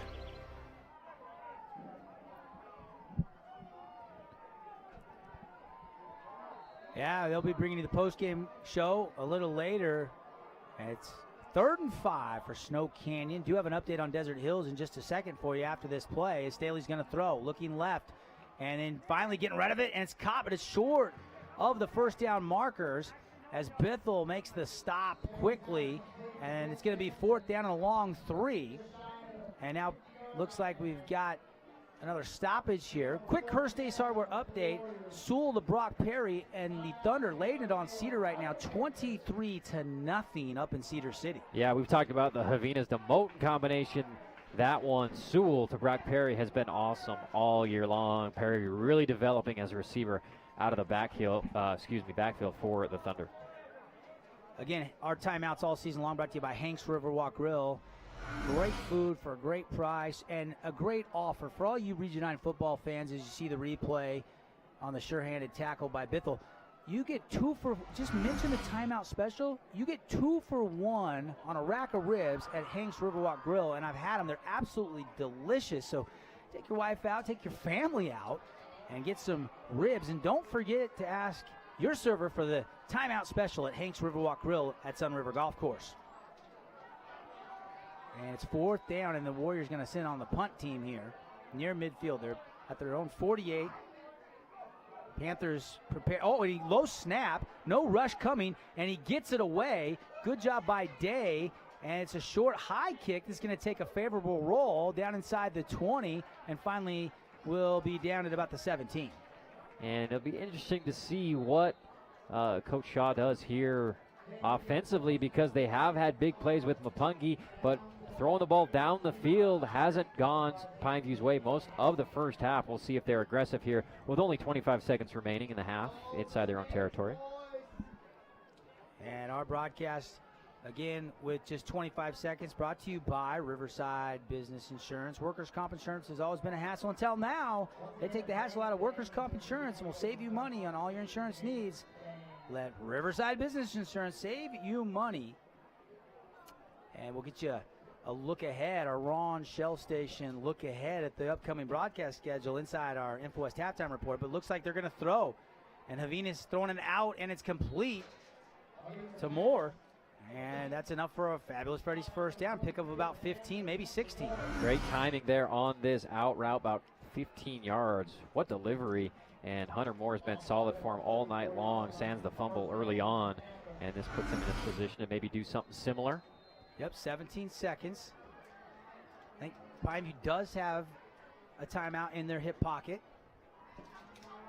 And they're going to throw again. Javines, pressure coming from the backside, gets it away just in time, deep out this time, just too far out in front, incomplete. He's trying to hit Gavin Bateman. And they want to utilize these deep outs to stop the clock, but this Snow Canyon defense, I think, has 5-6 picks this year, and they will jump a route. We've seen it from Brock Nowatzki, as well as Taylor Hill has that capability. So Javines has to be careful here with only 12 seconds left in the half. Second down and 10, but more importantly, the clock. Javines out of the gun, twins to either side. Four-man rush, and they run it up the middle, and nothing doing. Mapungi is stopped at the line of scrimmage. I think Jaden Lacayo and company, no gain on the play, and that'll do it. Pineview's not going to run another play, and what an entertaining first half. Andy Thompson's 20-17, a little higher scoring than some would have expected, including myself, as the Warriors have a 3-point lead. And your thoughts on what we've seen so far? Well, both teams are responding. They've taken big uppercuts. This has been a slugfest, but credit Snow Canyon for battling back, making big plays. Brooks Sampson and others stepping up to respond to Jacob Mapungi. They've got to figure out a way to slow him down in the second half, but so far going in with a 3-point lead, Coach Esplin has to be very pleased. Coming up, we'll have the InfoWest halftime report. We'll have our highlights from our CEC TV crew shooting the pictures into your living room or on the live stream on sportsradio977.com. We'll also have some Hearst Ace Hardware Region 9 scores, Wilkinson stats, and we'll set the table and talk adjustments for half number 2 after this 2-minute timeout, with the Warriors leading the Panthers 20-17 on the one-loss scoreboard.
Tell him that I've begun to dream of things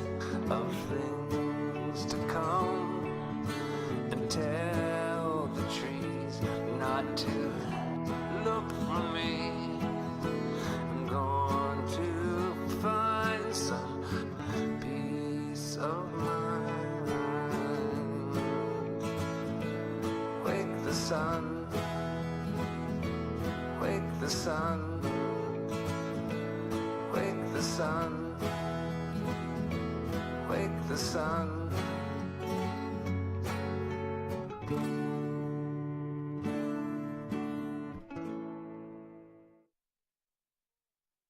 The internet, web design, tech support, so much more.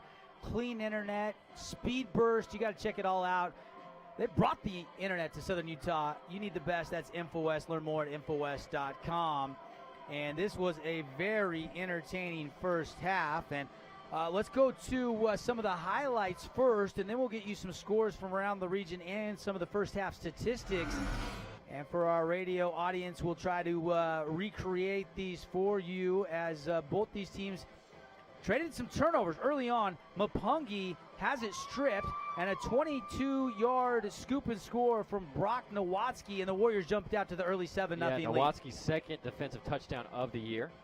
And then Javines up the middle, and a nice 20-yard run, and slowly but surely the Panthers offense starting to get it going. Airing it out, 20-yard hook up to Hunter Moore, but he lost the ball. It looked like it just squirted out before the hit came, and Snow Canyon would recover, and that was on the second drive of the game, so already 2 possessions, but Mapungi gonna hit it up the middle, bounce to the outside, and set up the Pineview Panther offense in good field position, and then a couple runs to Austin Peterson as he bulldozes into the end zone, and we were tied 7-7. Yeah, and you see Makai Lee in at quarterback on this one. Fumble by the Warriors this time. Pineview picks it up. That's Austin Peterson on the recovery, and then Javines just checks down to Mapungi, who makes a couple Warriors miss, and then he is just gone. The speed, the jump cut first, then the speed, and a 14-7 lead. Javines looking for more, as that's one more shot of that. I'm sorry. And now, just pulled away. Look at him just, that's 4.45, 4.49 speed, somewhere in that range. Somebody's going to get a good one at the next level. Then this is a beautiful job to move the chains as they hit their big tight end. And Austin Staley really doing a nice job with the play action, freezing the defense. Yeah, and I think they need to go more to that in the second half. And then there's big Tosh Wright running over Austin Peterson. That has been a battle of the Titans all night long between those two. Yeah, it was Brooks Melee, too. He broke from a tackle there. And then watch this high arcing pass into the Red Rock Real Estate red zone. And what a catch. And that set up this little flip as he got it away. And the Snow Canyon Warriors were thinking they were going to tie it up, but the PAT was missed. It was 14-13 at that point. And then here goes Javines again. He ran it well in the first half. A nice 22-yard pickup right there in the second quarter. Javines threw for 93 yards and ran for 61 more, but Austin Staley throwing it up high, and then Andrew Day off the tip. Von Dinklage was in great position. It just goes over, tips off his hands right into Day's hands, and they take it in for the score. And the long bomb has been working for Snow Canyon a couple times as we see Mapungi go for another long run after the kickoff return. And that's kind of the elephant in the room for the Snow Canyon defense, is slowing him down any way possible. Then we see another deep route. Watch Doyle here with one hand corrals it in, then on the turf it's wrestled away by Snow Canyon. They give it to the offense. That was a heck of an effort by Doyle there defensively. And then Javines on the keeper again. Huge block there by Dallin Brown by the sideline. And both of these quarterbacks are just gamers, and they're running it. They're throwing it well, both of them, and it's been an awesome game. Yeah, that was a 4th and 1, and they ended up getting it, but then the drive stalled out. A great defensive stand there as the Warriors have a 20-17 lead at the half. And great shots from our CEC TV crew. Again, Ryan Javines, 6-12, 93 yards and a touchdown. And again, 7 carries, 61 yards on the ground. That's 8.7 yards per run. He's got more yards per run than Mapungi. Mapungi, 14 carries, 98 yards already in the first half, still averaging 7 yards a carry. He has been electric, and he's also caught 2 receptions for 37 yards and that touchdown we just saw for our television audience. Yeah, I think Snow Canyon's defense has been really resilient. We've seen Miles Reynolds make some big plays at the linebacker position. I think that Tui Kanash and Jay Nakaya are still getting a push, but Pineview's done a good job keeping them in check and out of the backfield as much as possible. But it's just about Mapungi. I mean, even when you go into the locker room feeling like it was a success, you got to be in the back of your head thinking this kid can take it for 50 yards whenever he wants to. And I think for Snow Canyon, they got to figure out a way to give Austin Staley, get him in more of those run-pass options, because those linebackers are so good at covering the pass that they've got to figure out a way to get them to commit and then throw over the top. Some Wilkinson statistics. Wilkinson's a fan favorite. Lights, fans, home decor, and more. A great place to shop. Contractors, homeowners, welcome at Wilkinson's. Austin Staley, really efficient first half. 5 of 8, 151 yards, completing 62% of his passes. And he saw that tip touchdown pass to Andrew Day. Also really created the other one with that flip that went in for the touchdown to Carson Holyoke. And again, you look at really Ryan Beathers, only 4 carries, 17 yards, but he fumbled. Then they went to Tosh Wright. He came in and ran it 5 times for 46 yards, 9.2 per carry. Day has a catch for 53 yards. Brooks Sampson, 2 for 49. Cameron Webster, 1 for 37. David Dillard has a catch for 12 yards. How about Miles Reynolds, 5 solo tackles, and I think he had the fumble. He had a forced fumble and a fumble recovery in the first half. He's all over the field and having a great year all year so far for Snow Canyon. Alex Kennedy has 3.5 tackles. So does Jaden Lacayo and Tucker Lamoureux. So some of your defensive stars for the Snow Canyon Warriors. You look defensively for Pineview, and I don't have all of the tackles, but some of the usual suspects out there making plays, like Brooks Melee, like Austin Peterson, like Christian Reese. And we are at the half, 20-17. Snow Canyon at home, leading by 3. We'll take a quick 2-minute timeout. When we come back, we'll talk about the scores from around the region, get you all updated when we come back here inside the Info West Halftime Report.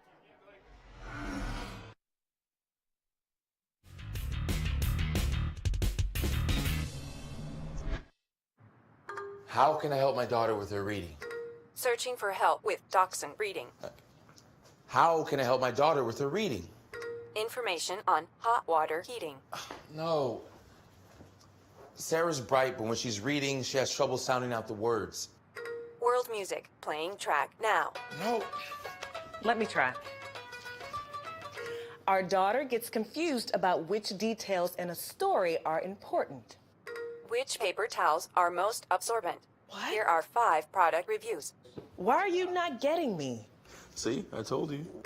Wait, I was trying to show you how Sarah feels every day. Frustrating, isn't it? Redirecting to understood.org. For the 1 in 5 kids with learning and attention issues, this is what life can feel like. Explore understood.org, a free online resource about learning and attention issues, designed to help your child thrive in school and in life. Understood.org, because understanding is everything.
And welcome back. Info West Halftime Report. Already gave you some Wilkinson statistics. And let's get you caught up with some scores from around the region. Well, it was Barbin Tahara, 20-yard touchdown after Madison, a team out of San Diego, one of the top teams out of San Diego, taking a 3-0 lead.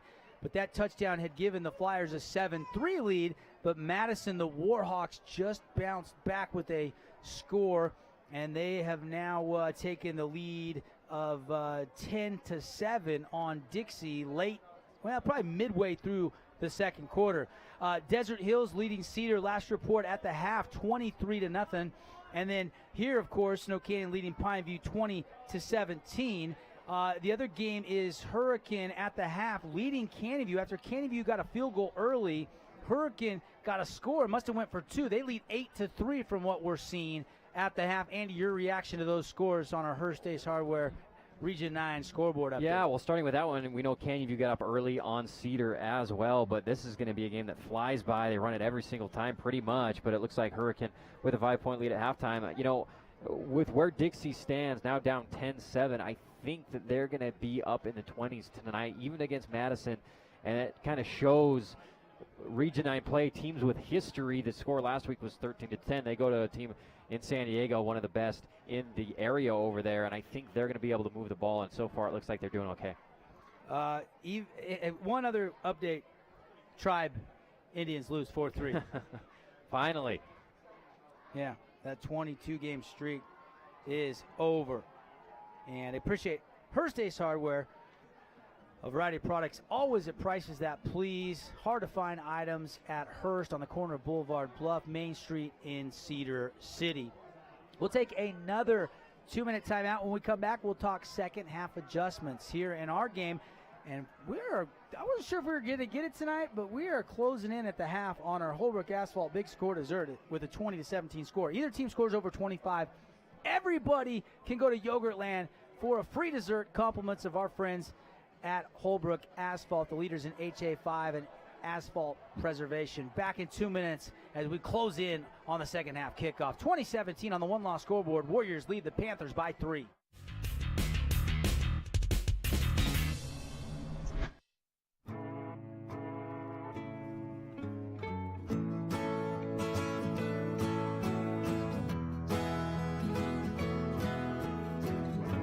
Wake the sun, tell him that I've begun to dream of things to come, and tell the trees not to look for me. I'm going to find some peace of mind. Wake the sun, wake the sun, wake the sun, wake the sun.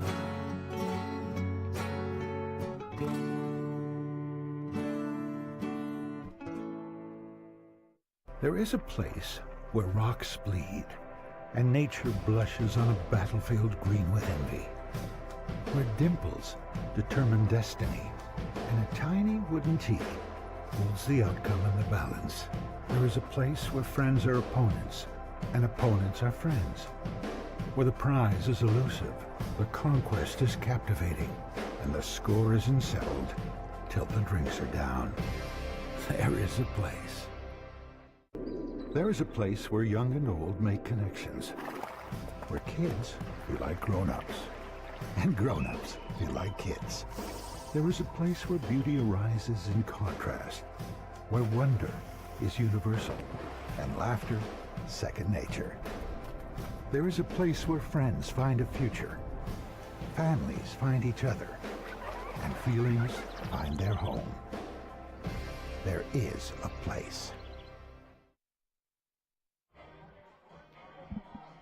Back at the half, 2017, Snow Canyon at home, looking for their first region win after losing a heartbreaker 13-10 last week to Dixie. This is the first game for the Pineview Panthers in region. They played Cypress last week as they had their bye week 1, and they're looking to go 1-0. Let's go back to our Camping World keys to the game that we talked about inside of our Simmons-Store Orthodontics pregame show. And Andy, let's see how the teams are stacking up with what we thought would be important in this one. Yeah, well, I think one of them was Bryson Childs, and the other ends, whether it's Spencer Snow or A.J. Wilcox, setting the edge against Jacob Apungi. They've done a pretty good job, but between the tackles, he's found seams on that zone read, and that is very difficult to guard. It's not the defensive ends. That's who they're reading. It's the other guys behind them filling in the gaps. That has been a very successful play all night long for Pineview. And then on the other end of the ball on offense, really figuring out a way to block some of these big guys for Jaden Lacayo or Tui Kanash. They've had a good game, but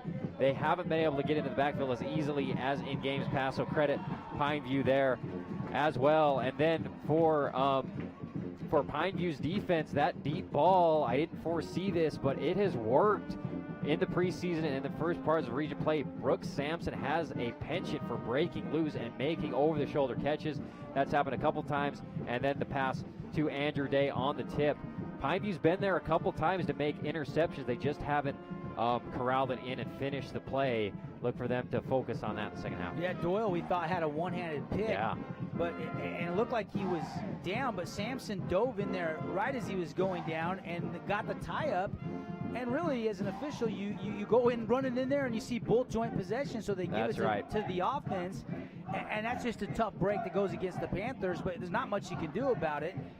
Really, both these teams have been a little sloppy. We've seen a lot of false starts. Both teams trying to maybe get that first quick step in the trenches. But, man, what a fun second half we've got in store. 20-17, Snow Canyon leading Pineview here from Warrior Stadium. Devin Dixon, Andy Thompson with you. And remember, if we get over 25 points, if you're driving around in your car or you're sitting home, you want to take your wife out to yogurt, you're listening to the game from the stadium here, everybody can head over to Yogurtland. We just got to get over 25 points, and we're well on our way if we have a similar scoring spurt like we did in the first half here in half number 2. Another score update. Looks like the Royal City Knights are up 14-0 on Ward. Thank you. Up in Washington State. Thank you for that. My alma mater. They're back-to-back state champs. The quarterback just graduated. He's up at Weber State now. And his younger brother is now taking over. And nobody cares about my alma mater but me. Where'd you get that? Where'd you find that score? They added a little bit of time here as, your mandatory warm-up period because both teams came out as the clock was at 0. So they added 3 minutes, and now the Warriors on the field getting some, what do you call them, Warrior Jacks in, as now they're going to fire it up. And, man, if you're Coach Hausner, what do you think the message was? Let's talk some locker room coaches' comments here in the locker room. What do you think he said to his guys? Well, the cliches are the turnovers and the big plays. They've given up a couple turnovers, and they've given up some big plays when they were in position to make the play. And it's one thing to just give up an open pass. It's another one where you had a chance to make a play on it, and you just didn't finish it. So I would say probably just finishing the big plays, especially on defense for Pineview. And let's flip it over to Coach Esplin. His message to his guys, you're up 3 at home. He's got to like it, but obviously probably telling his guys, we can't let up. We got to play even better than the second half. Yeah, I think defensively is where his focus has got to be, especially when dealing with Jacob Mapungi. I think offensively they've been fine. They had that one fumble, but Austin Staley has played an excellent game. You talk about his efficiency and his numbers. That's exactly what Coach Esplin wants him to do. And maybe, we'll see Tosh Wright, health pending, get it 10 or 12 times and kind of take over the feature back role. And Staley took a big hit from Brooks Melee. Actually had to come out of the game for a play or two and then went right back out there.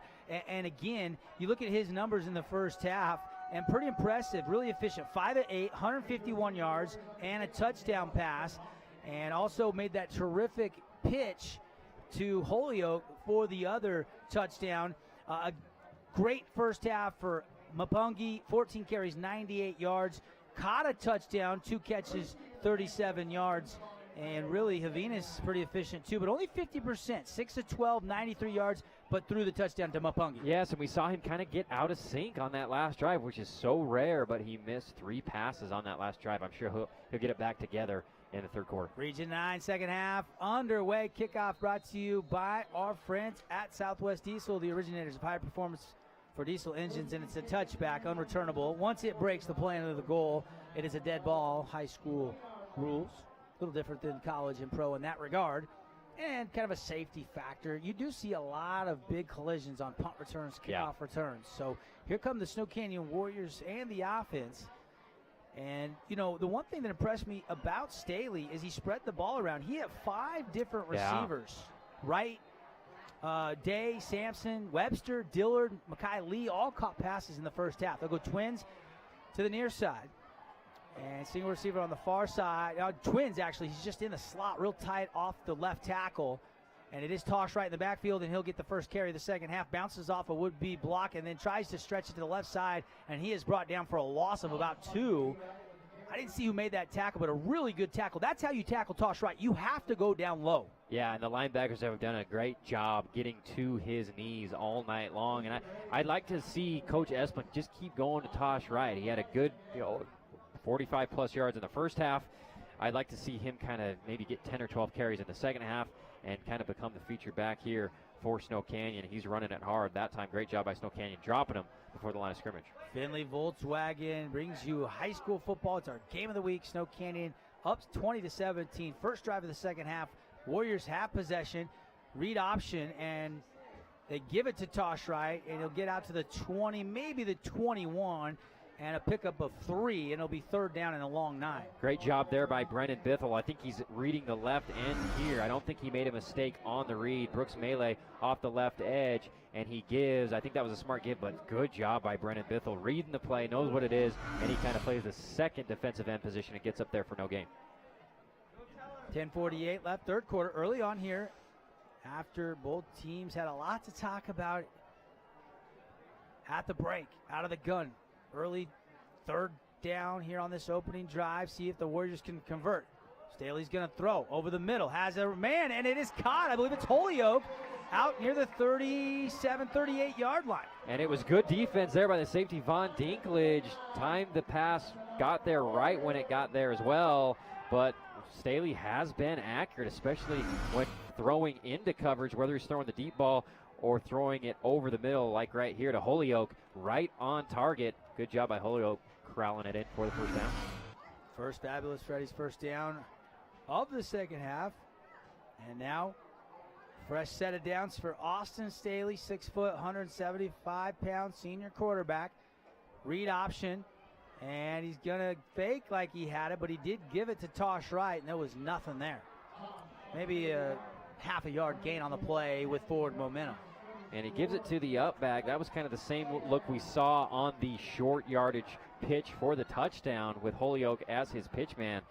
Be interesting to see if they go back to that and have him keep it and try to extend out on kind of a triple option look. We haven't seen that a lot this year from Snow Canyon, but it's worked one time so far tonight. Devin Dixon, Andy Thompson with you here on your Region 9 radio network, 97.7 FM, 1210 AM ESPN. Also on the Triplecast Sports Radio 977.com, as well as our friends CEC TV, painting the picture in your living room. Play action, throw over the middle. There's Dillard. Same play they went to in the first half that worked, and it worked again out to midfield, and that's another Fabulous Freddy's. First down. It looks like there is a flag in the backfield, but I love that run pass. Gets a wide open receiver, threw it a little bit high, but Dillard makes the athletic play and brings it down. And it looks like the penalty will be on Snow Canyon. Again, I think it was an illegal man downfield. Halftime down in Southern California, Madison has a 10-7 lead on the Dixie Flyers. There's been, now this Flyer-Madison game, that's the 6th out-of-state matchup for Region 9 teams. And it's interesting, the only out-of-state win, Snow Canyon Warriors beat Las Vegas High School a couple weeks ago. Yeah, traditionally Region 9 does really well out of state, but this year you're right. Yeah, all those losses, Moapa Valley came in and beat Hurricane, but Las Vegas went down to the Warriors. Desert Hills lost to Mission Hills, another San Diego-based team. And now another throw by Staley, and it is incomplete. And Bithell with the big hit. I think it had already went through the hands of the intended receiver before the hit came, but that was a Galleon Welker big hit right there. Man. As we see on the replay here, the delivery, and then Bithell comes up right in the back of Andrew Day and takes him down hard. And Pineview looks content just to send 3 and allow Austin Staley to deliver the ball without being bothered too much. Third and long. Another third down. They converted earlier on this drive, trying to do so again. Late blitz from Katoa. It's picked up. Staley has time. Now he's flushed out of the pocket. Throws on the run, and it's caught. And it's caught by Day, but it's going to be short of the first down. It's a pickup of about 9 yards, and it'll be 4th down and about 6. And it looks like the Warriors will have a decision. And we do have an injured Warrior at about the 35-yard line. That's slow to get up and has not got up, in fact. Staley had a long time to throw. See on the replay, a great block there on Koa Katoa, who kind of came on a delayed rush, but they sent 3, and then he came as the 4th, and they gave him time, but he eventually had to run out of the pocket. He's playing with great confidence, delivering on the run there. A strike to Day. It was just well short of the first down. Appreciate Galleon Welker Beckstrom, our big hit sponsor. And if you've taken a big hit and are facing bankruptcy, call Galleon Welker and Beckstrom, 628-1682. Injury timeout on the field. And don't want to step away if he's going to get up soon. But and I don't have a number. Do you, Andy, on the injured Warrior? I wasn't sure either on the field. Maybe 79. Which would have been, trying to see, I hate to guess here, but if it is, that could be the senior Connor Fitzgerald, and they're bringing the card out. So let's step aside. Let's take a Hank's Riverwalk Grill 30-second timeout, and we'll check on the Warrior injured on the field when we come back. 2017, Warriors lead the Panthers by 3 with 8:46 left in the third quarter here on your Region 9 radio network.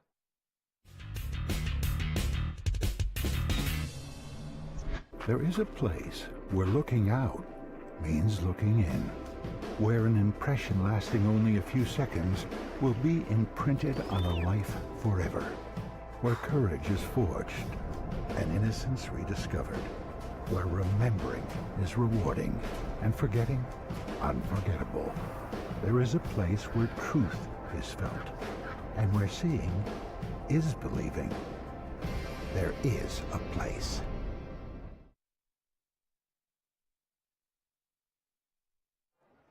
Well, they've got the injured Warrior into the cart. He is coming over to the Warriors sideline right now. You can see that for our television audience. I still have not confirmed the number because he's sitting with his back up against the cart. And I think it might be Fitzgerald, but I'm not 100% certain. And now the Warriors on 4th down are going to punt. And Day back deep. Snap is good. He steps back, kicks it away, and a good kick. Angled to Michael Moten, who late signal, but does call for the fair catch at his own 16-yard line. And the Warriors forced to punt the football, and the Panther defense doing their job, and they'll give their offense the ball, but a long way to go here to try to retake the lead. We've had 3 lead changes back in the first half. We'll see if they go back to an all Mapungi type of drive, or if they want to get Javinez going early in the third quarter once again, get him back in sync with his receivers. I think that was confirmed, number 79, Fitzgerald, the injured player, as we're seeing on the camera. And we appreciate our great sponsor, Intermountain Sports Medicine, keeping our athletes safe. Intermountain provides trainers for all of the high schools in the region, and they do such a fantastic job. And tonight, that is DeJuan Shakespeare, Snow Canyon trainer, down there taking a look at Fitzgerald. Appreciate Intermountain Sports Medicine and Dr. Millward and Dr. Nacken up in Cedar City. If you have a sports injury, you need the team at Intermountain Sports Medicine. And there's a replay of the run by Mapungi. And he picked up about 7 yards out across the 20 to about the 23. It'll be 2nd down and 4. Out of the gun, Javinez. Mapungi on his right, trips to that right side as well. That's the wide side of the field. They show a 5-man front. They back off the blitz, and they throw complete on a quick hitter over the middle. There's a flag down. Dallin Brown's first reception of the game, but will it stand? Yeah, that time a little run pass option, but Pineview, and it was open, but it looks like they're signaling, or at least the players are saying it's against Legal Pineview. It looks man like it will be downfield. And that's the toughest thing when you're trying to do a read like that, is linemen aren't sure what you're going to do, and they're blocking like you're going to give it. You end up throwing it, and then they get flagged. And been impressed all night long. Pineview turning the shoulders of the defensive line of Snow Canyon. I mean, Jacob Mapungi has had lanes and hasn't really been bothered by that first front defensive lineman of Snow Canyon, is getting kind of a free pass into that second level. Tonight's game brought to you by Therapia. And if you need help battling life's addictions, there's help available at Therapia.net. Or call 652-4325. Run up the middle. Mapungi going to bounce it outside, but not a lot of room to turn the corner and run north-south. They're stringing him out pretty good here early on this drive at least. Yeah, when he tries to get the corner, they do a pretty good job containing him, especially when it's to the short side of the field. Bryson Childs, one of the guys on the effort, as we see here on the replay. He's coming crashing hard, gets kicked out, and then Nowatzki helps drag him out with Miles Reynolds. Mapungi now over the century mark with those last couple runs.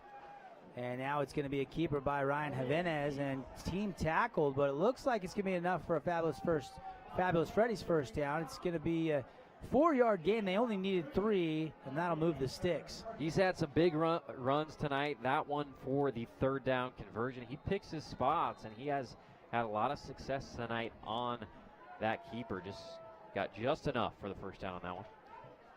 So the Panthers' fresh set of downs as they're out at their own 28-yard line. Trips again to the far sideline. Single receiver to the near side. And Javinez is going to take a shot down the field. And it is high and tipped and then almost intercepted, but it falls harmlessly to the turf, incomplete. Going to Hunter Moore there on a little bit of a post route. Snow Canyon had a chance. Those are always the hardest interceptions to make, the deflections that are coming at you 100 miles an hour, but good defensive coverage there by the Warriors.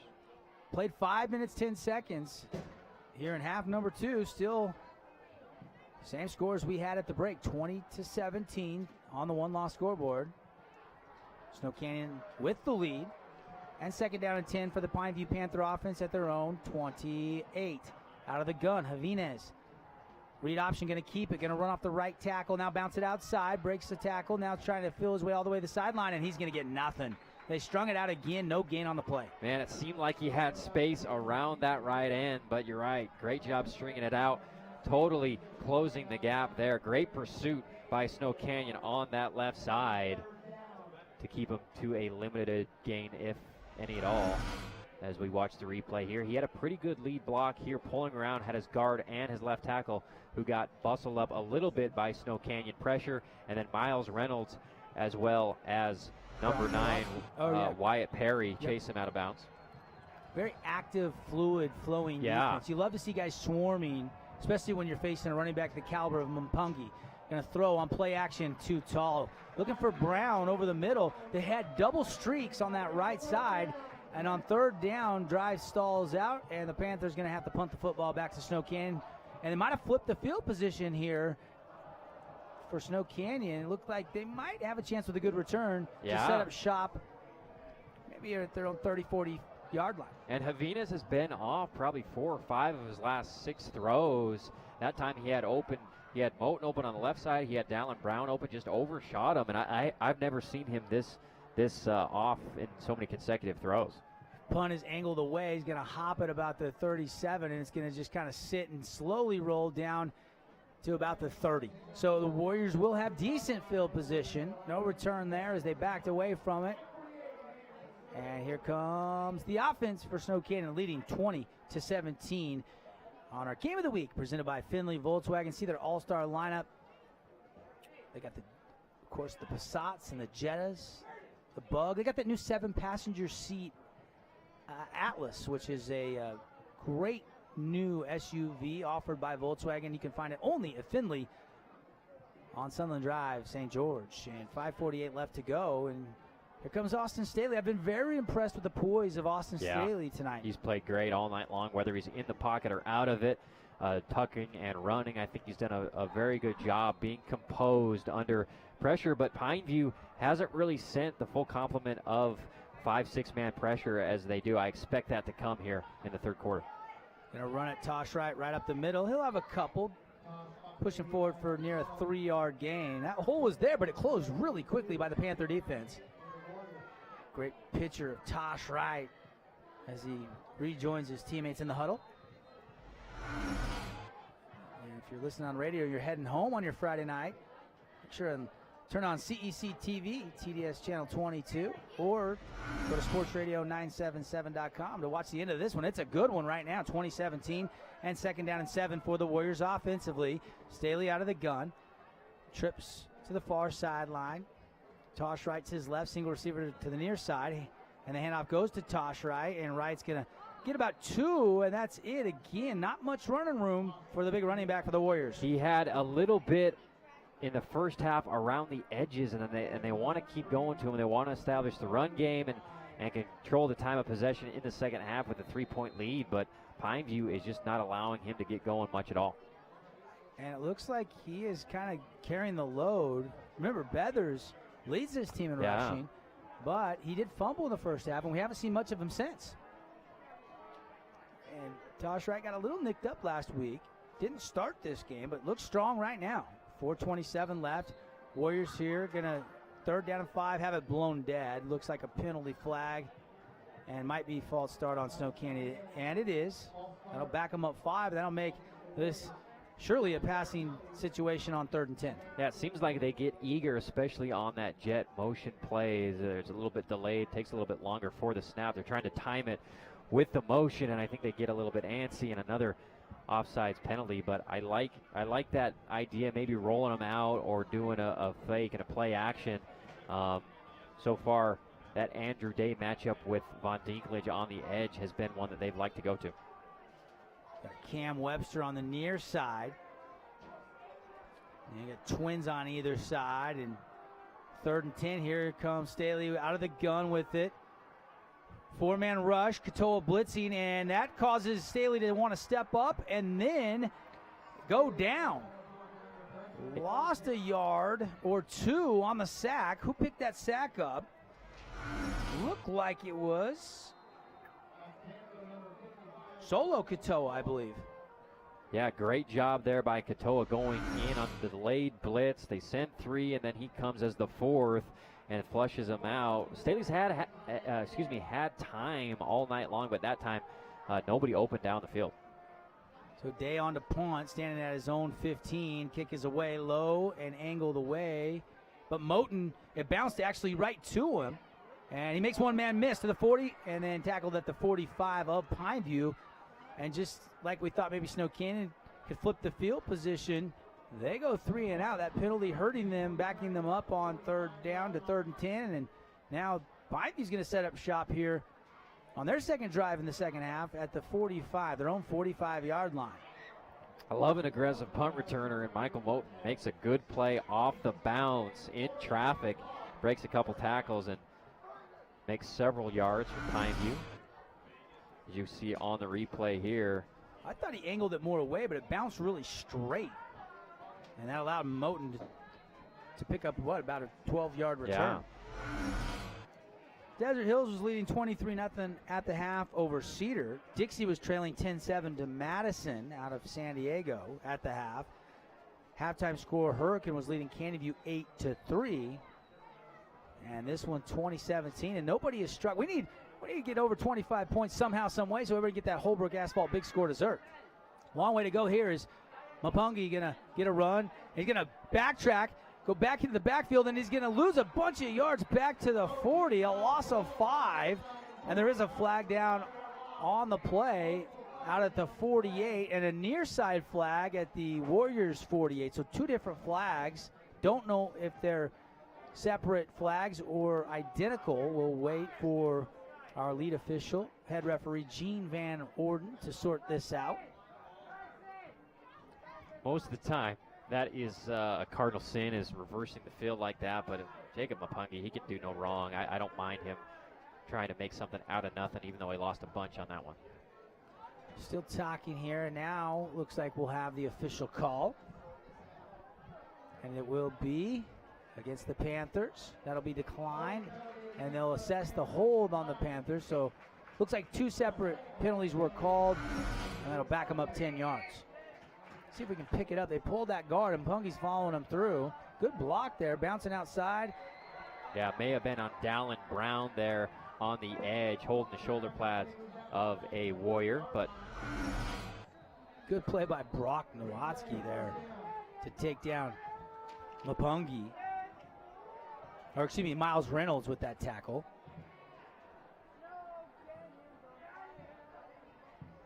And now run right up the middle. There's the speed of Mapungi.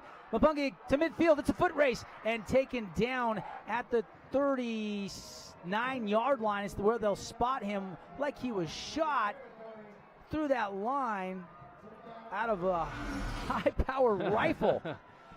And he was in 4th gear here. He was about to go into 5th gear, and Miles Reynolds is able to drag him down from behind before he broke away. But Mapungi comes up a little bit limping, but he is staying in the game after that tackle.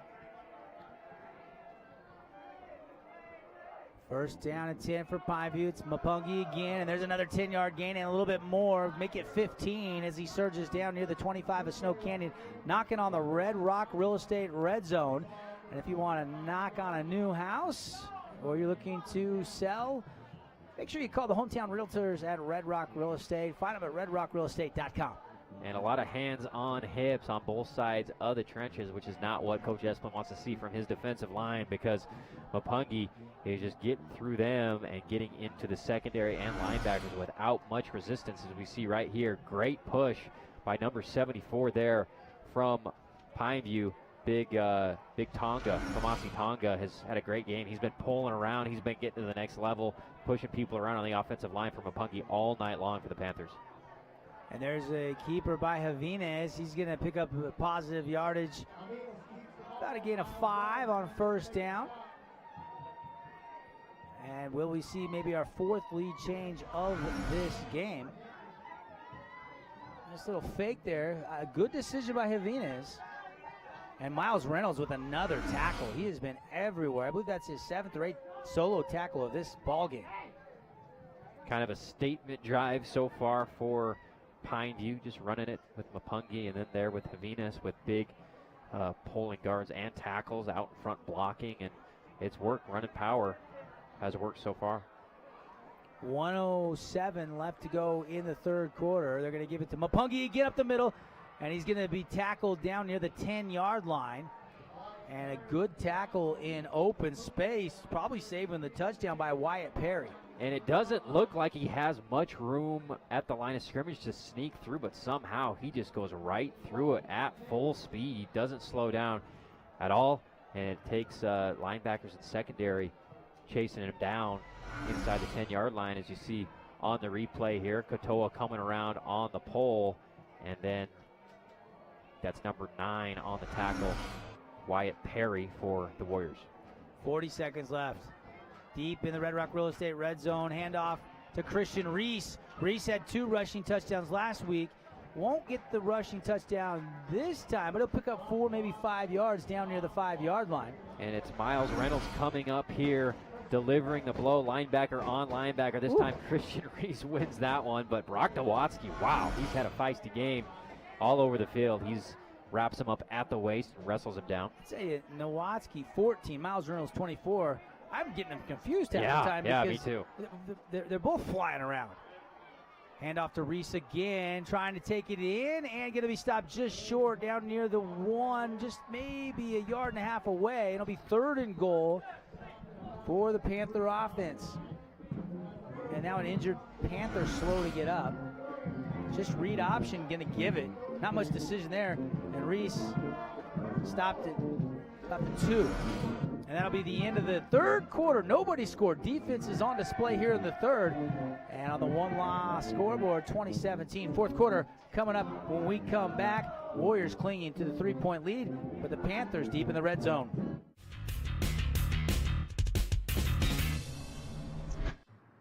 How can I help my daughter with her reading? Searching for help with Dachshund Reading. How can I help my daughter with her reading? Information on hot water heating. No. Sarah's bright, but when she's reading, she has trouble sounding out the words. World music, playing track now. No. Let me try. Our daughter gets confused about which details in a story are important. Which paper towels are most absorbent? What? Here are 5 product reviews. Why are you not getting me? See, I told you. Wait, I was trying to show you how Sarah feels every day. Frustrating, isn't it? Redirecting to understood.org. For the 1 in 5 kids with learning and attention issues, this is what life can feel like. Explore understood.org, a free online resource about learning and attention issues, designed to help your child thrive in school and in life. Understood.org, because understanding is everything.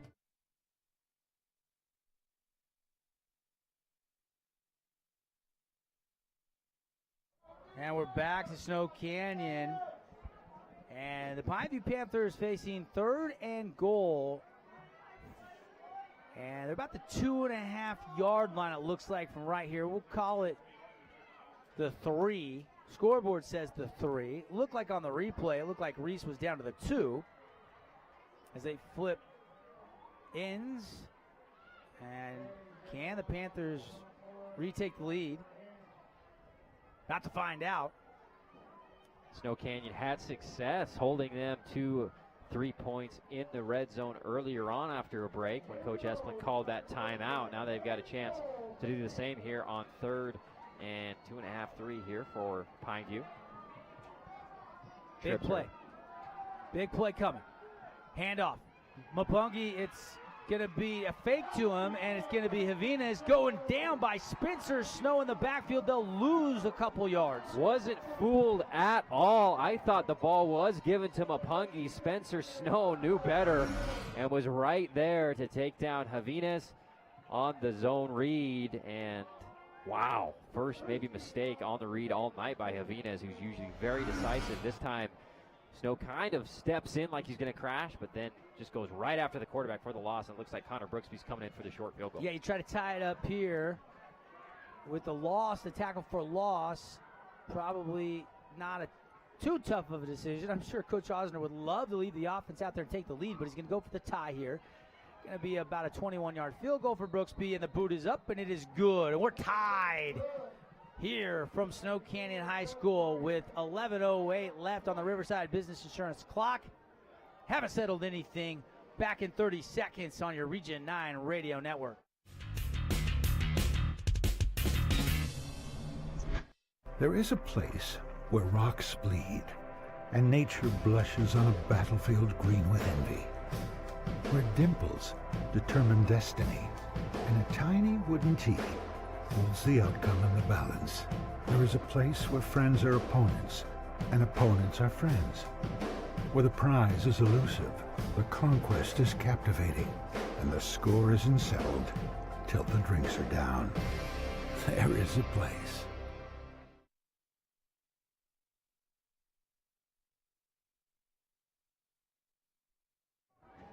Well, thanks for tuning in tonight. Devin Dixon and Andy Thompson. Our game of the week brought to you by Finley Volkswagen. Coming up, of course, we're going to be having some awards inside our Johnson Pediatric Dentistry post-game show. We'll have our Dash Trucking Player of the Game, Appliance Wholesalers Plus Play of the Game. We'll also pick a Jimmy John Super Sub of the game.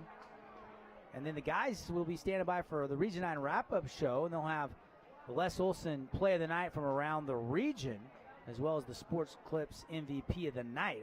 Appreciate all our great local partners. And kickoff into the end zone for the touchback from Brooksby after he booted the 21-yard field goal to tie it up. And Austin Staley and the Snow Canyon offense will set up shop at their own 20. Yeah, and it's been, the whole third quarter was scoreless, and Snow Canyon was unable to get anything on the ground with Tosh Wright. Pineview was excellent in the box, especially bringing him down. And now we'll see if Austin Staley can get something going, maybe through the air on this drive to get their first points potentially of the second half. Stay with us for the finish of this one. And we're hoping we can get that Holbrook Asphalt big score dessert and send everybody to Yogurtland after the game. Just 5 points away by either team. Staley going to throw. A little 7-yard turnaround, and man, in and out of the hands of Brooks Sampson. That's a drop by the sure-handed Warrior wide receiver, and he looks pretty frustrated with that drop. And he had some drop issues early in the season against Uinta. He is one of the, as you say, one of the most sure-handed players on the team, especially with the deep throws. Try to keep you up to speed on all of the scores. Madison has scored again, 17-7. They lead the Flyers early third quarter. Took them about a minute to strike in the second half, so the Flyers find themselves down by 10, their largest deficit of the night. That game down in the San Diego area. Staley going to throw a slant. Oh, it was there, but too hot to handle. Incomplete as he was trying to find Cameron Webster. Or, excuse me, Dillard. That was Dillard, the intended receiver. Just a little bit too much zip on this one. He had pressure coming from Pineview. Had to deliver it fast, but just a little bit too much mustard on it for Dillard. So now Warriors break the huddle. 3rd down and 10. Both the defenses have really adjusted well in the second half. Warriors got to feel good about only giving up the field goal. So we're tied at 20, but I'm sure Coach Esplin would love to move the chains and try to answer right back and retake that lead. They need to convert here. Pressure coming. Staley stepping up. Lets it go. And just behind his intended receiver, incomplete. And a tough series for Snow Canyon's air attack as they had Brooks Sampson drop one, and then Dillard. One was too hot to handle, and this one was a little bit behind the receiver, but still a catchable ball. It could have been for a first down. It was affected on the throw and came out a little bit wobbly, but 3 incompletions as they tried to focus on gaining yards through the air on that drive and went nowhere. Fourth down. Yep, gonna have to punt the football. And Brown and Moten standing at their own 40. Day back at his own 5, lets it fly off the foot, high, and fair catch by Moten at the 42-yard line. And here comes the Pineview Panthers. Excellent field position here. And they have tied it up in there. Now offense coming out, try to retake the lead. Yeah, I think the momentum in this game on the offensive side of the ball has got to be with Pineview. They're able to run the ball much easier than Snow Canyon is, and it's really just a matter of Javines getting his groove back, delivering to his many receivers who have proven themselves capable this year for him. He's just got to kind of get his confidence back, and his offense took it down to the red zone, had to settle for a field goal, but 2020 they got a chance to take the lead here in the fourth. Brooks Melee, who's been one of the few Panthers that plays both ways. There's a couple as he comes on to play tight end, and they'll put him outside the left tackle and go trips to the right.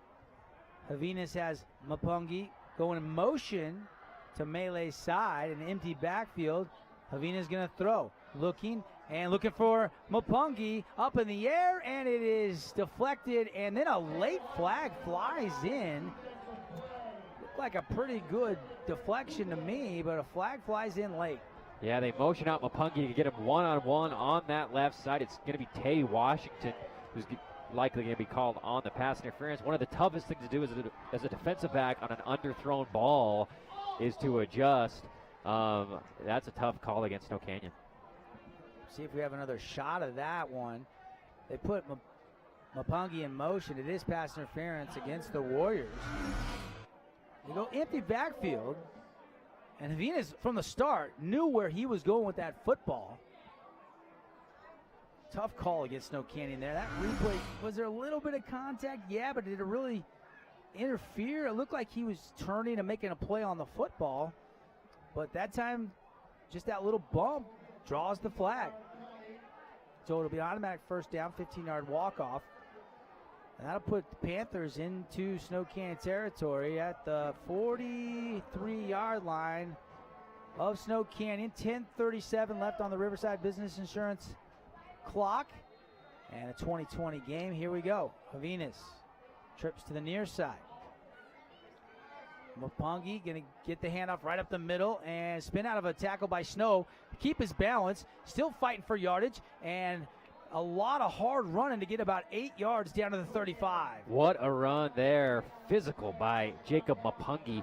Snow Canyon Warrior basically had the ball and was trying to wrestle it away from him, tackling the ball as they have all night long. And Spencer Snow about did, but Mapungi with the twirl gets away from it and then makes several more yards after contact.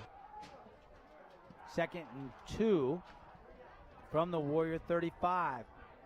Javines fakes to Mapungi, keeps it himself, puts his head down, dives to the sticks. I don't think he got it. Flag flies in at the end of the play.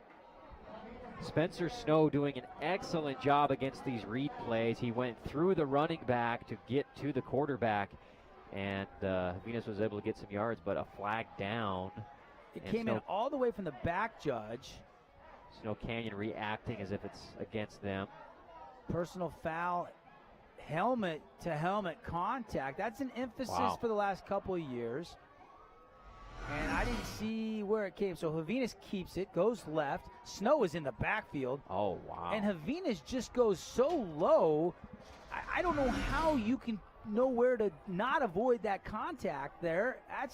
That's just a tough one. It's understandable against a defenseless receiver when the quarterback is lowering his head and putting it against, I don't know how a defender is supposed to not contact with the helmet there. Is there an ejection with this? It's not a targeting. He's just trying to make a tackle. I don't think they called targeting. I think they just called helmet to helmet. Yeah, I think you're right. And I understand if you see helmet to helmet, but my only question is tough to see it from the back judge, 20 yards back. Yeah, that's a good point. When Javines is going so low, I'd love to take one more shot of that. Maybe we can go back to that play in just a second. I'm not sure exactly on that first replay if they got it right or not. But we'll go with it because they ain't going to change it. Now Javinas got a new set of downs, and he's going to throw into the end zone. Back shoulder throw, and it's incomplete. That one never came out of the hand of Javinas properly, and it's incomplete. And as we're seeing the replay from the previous penalty here, as he lowers his head completely and he's met, I mean, that is just... It's impossible for us to tell. It's impossible. I can't tell. Because you're taught the low man wins, so the defender's just trying to get equally as low, and that's a tough call.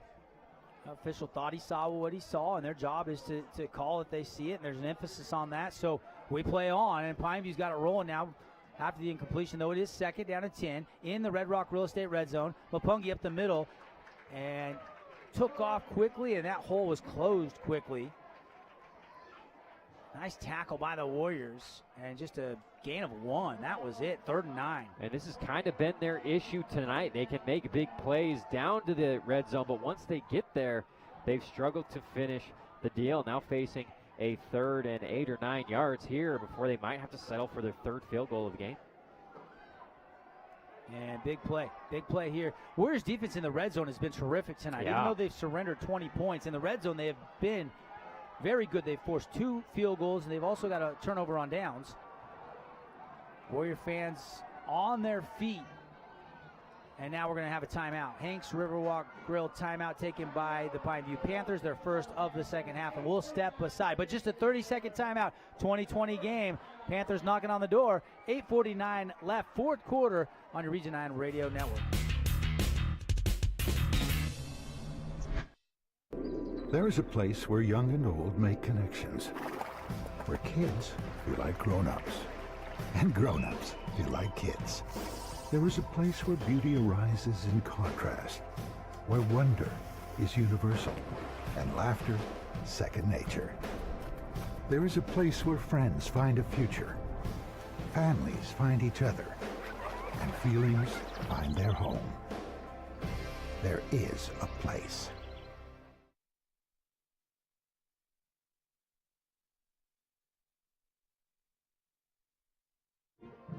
Well, Hobbs Nyberg down in California has punched in a touchdown run of a yard, and Dixie's cut into Madison, and the lead is now just 3, 17-14.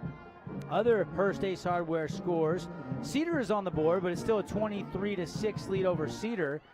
Hurricane still leads 8-3 last report, and yeah, that's all we have. Tigers leading over Canyon View 8-3. Here's Mapungi on 3rd down and 9, and he's going to push down inside the 10, down to near the 7. I think he might have got the first down by a yard. A huge run by Jacob Mapungi. And I love that call, even though it's 3rd and a lot to go on that right side with those lead blockers, including Katoa and Tonga. He just follows them. They have enough push. And now they got a 1st and goal, but once again, they're still in a position where they have struggled all night long. So fresh set of downs. And again, a 1st down brought to you by Fabulous Freddy's. Fuel it up. Get your car washed. They got the Car Wash Club going where for one low price you can wash your car unlimited every single month. Get all the details at either $70 location. Read option. They give it to Mapungi outside, and he is taken down. He's going to lose 3 yards back near the 10-yard line. And he's jumped by Brock Nowatzki and Miles Reynolds simultaneously. They both got low and just were right there for him, as we see on the replay. He's going left on the read, and those 2 Warriors have been great all night long for Coach Esplin. Cedar did just punch in another touchdown, so 23-13. Desert Hills still has the 10-point lead. 11 minutes left in the 4th quarter. We've got just 7 minutes left in the 4th quarter here. Tied at 20 between the Warriors and the Panthers. 2nd down and goal. Javina's going to throw, looking right, letting it fly. It's picked off by Alex Kennedy, I believe. He's going to run it out of the 15, 20, and taken down by Mapungi. The red zone defense by the Warriors as they force the 3rd Panther turnover of this night.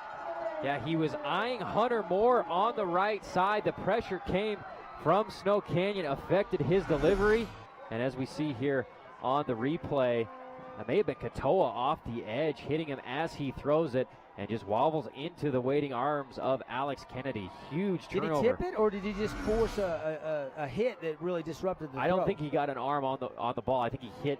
We're seeing Justin Giles. I think he's right, saying that his arm was hit as he was throwing. Because that was really one guy, Alex Kennedy, way underthrown. Yeah. He was trying to go deep in the corner, and I think Kennedy picked it off at about the 5. Yeah. So way underthrown because of the pressure by the Warriors. Now here is Austin Staley, play action, going to throw over the middle. Makai Lee with the reception. Nice move to try to get 9 yards. It'll be 2nd down and 1. I like the little inside screen play on 1st down. They're kind of moving away from the run. Last series they threw it 3 times without one run, and the run hasn't been working for them, especially in the first half. I don't blame them for getting creative here early in the series. The Warrior fans are enjoying that turnover. Now they're looking for their offense to try to capitalize. We've only had 3 points here in the second half after 37 combined points in half number 1. Such a great game brewing here down the stretch. 6:37. Tosh Wright going to plow forward. Only needed a yard to move the chains, and he does with a pickup of almost 4. Now the issue that Snow Canyon is going to face is they do want to drain some clock, obviously, but the movement, running the ball, they did get the first down right there by Tosh Wright, but it hasn't been consistent. So I think they're going to have to continue with the throw game a little bit in this series. Lots of fun here from Snow Canyon. 1st and 10. Warriors at their own 35-yard line. 3-man rush. Staley going to throw quickly. Complete. Brooks Sampson going to be driven out of bounds. Clock will stop. No, they'll wind the clock. Say the tackle, and then it'll be about a pickup of 6, almost 7. 2nd down and a long 3, maybe 4. That little pitch to Brooks Sampson has been open. There was one drop and then one missed throw. This time he comes up to the ball, meets it, catches it, spins out of a tackle from Austin Peterson. Gains maybe another yard after the catch.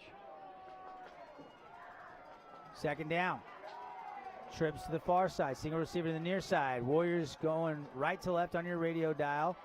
And they're going to hand off to Tosh Wright. 1st down and more out to midfield. Runs over a would-be tackle. Still pushing down near the 40-yard line. The bruising Tosh Wright with a huge run. And the Warrior fans are on their feet at home tonight. And they are getting it going. Tosh Wright getting pumped up, pumping up the crowd after that run. Dillard with a great block here on the edge on the stretch play.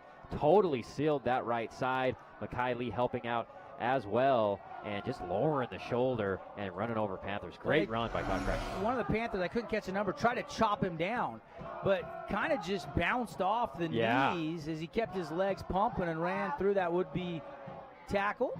And a fabulous Freddy's 1st down. Appreciate Intermountain Sports Medicine. They provide all the trainers at every Region 9 athletic event. And with 5:06 to go, 2020 game, Warriors on the march. Austin Staley going to throw. And it's going to be pass interference. Makai Lee was the intended receiver, and Bithell just infuriated with the call, but I think he bumped him early. I think he got there before the ball arrived. Yeah, I think pending the replay, I thought that was a good call here as Makai Lee kind of does an out and up here on Bithell. May have had a step on him, and then it's underthrown, and Bithell. Man, that's a tough call. I don't know. From that angle, you couldn't see as much of the contact, but if we're on the near side, right, and it looked like there was a bump, but I'll give Bithell credit. He did get his head around. Yeah. So often you see a defensive back never turn their head, and that time Bithell did turn. But watching it live from our vantage point, I did think there was contact. Now, see it again from a different angle, and there's the bump. Yeah. I think that angle shows that there was contact as Makai Lee was trying to adjust back. Now, that ball was underthrown. It was. That's not underthrown. I don't think that call ever happens. I agree. But I agree. I think you got to give the official credit there. I think he made the right call, even though Biffle hated it. So now a new set of downs again, and Staley's going to keep it, and he's going to get back to the original line of scrimmage, but a good tackle right at the line. Bithell comes in, takes down Beathers, and then it's Austin Peterson laying the wood on the quarterback there. Boy, both these teams want it right now, don't they? Good plays by both these two Region 9 foes. 4:28 on the Riverside Business Insurance clock as it ticks down. 2020 game if you're just tuning in. Warriors on the march at the Pineview 27. Second down and 10. Twins to either side. Tosh right. Get fake, but nobody was there. Now it looks like a kind of a broken play as Staley turns nothing into a little something as he gets a yard, maybe two, and it'll be third down. And Staley having a little meeting there with Tosh Wright after that one.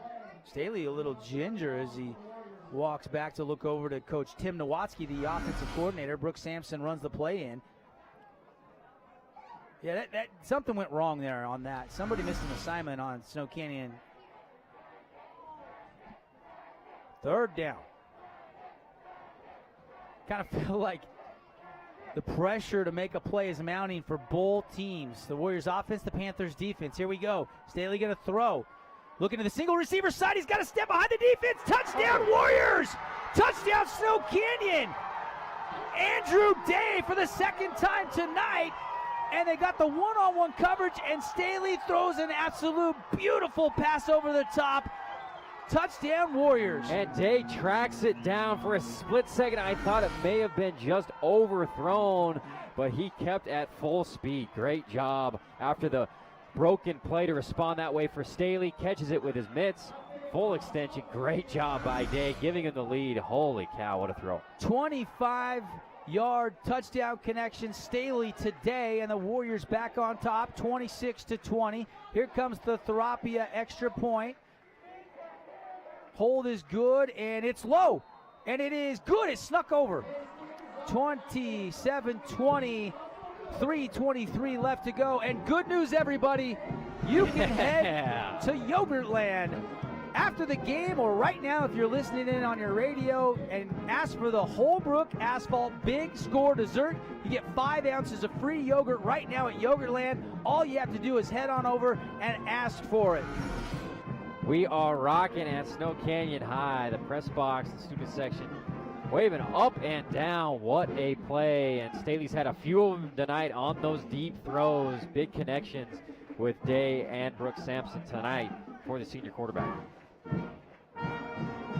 First Day Hardware update from California. Start of the fourth quarter right now. And again, Madison leading Dixie 17-14. Other scores, appreciate Hearst Days Hardware. 23-13, Desert Hills leading Cedar. And last check we had, Hurricane was leading Canyon View 8-3. And Pineview has the big play capability. They've got the stars on offense. It's been the red zone where they've gotten down and just haven't been able to convert with touchdowns tonight. That's exactly what they need. Down 7 with 3:23 left in the game. As there's the boot from Day. We'll go into the end zone for a touchback. Update, Hurricane leads 16-3 now, 16-3 over Canyon View with 4:26 left to go in that one. Here it's 27-20. 3:23 left on the clock. In our Game of the Week, brought to you by Findlay Volkswagen. Devin Dixon, Andy Thompson with you. Don't forget tomorrow on our Ron's Shell Station look ahead, we got Dixie State, their home opener, Legend Solar Stadium against Black Hills State, 6 o'clock kickoff, and we'll have it for you. There's a run up the middle, picking his way, and that's Ryan Javinez with the keeper. Determined run there by Javinez. And you look back to that game against Lehigh where they were down by 7 on that final drive. They got going, and then there was a turnover, something they've struggled with all game, or I should say in the first half, but they've been secure in the second half as Javinez keeps it around the right side, and there are Warriors there. And excuse me, that's Dallin Brown in with the carry out of the shotgun on the keeper, not Javinez.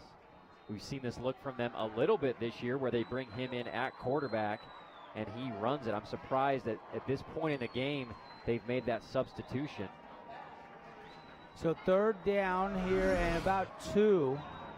Trips to the near sideline. The crowd is on their feet.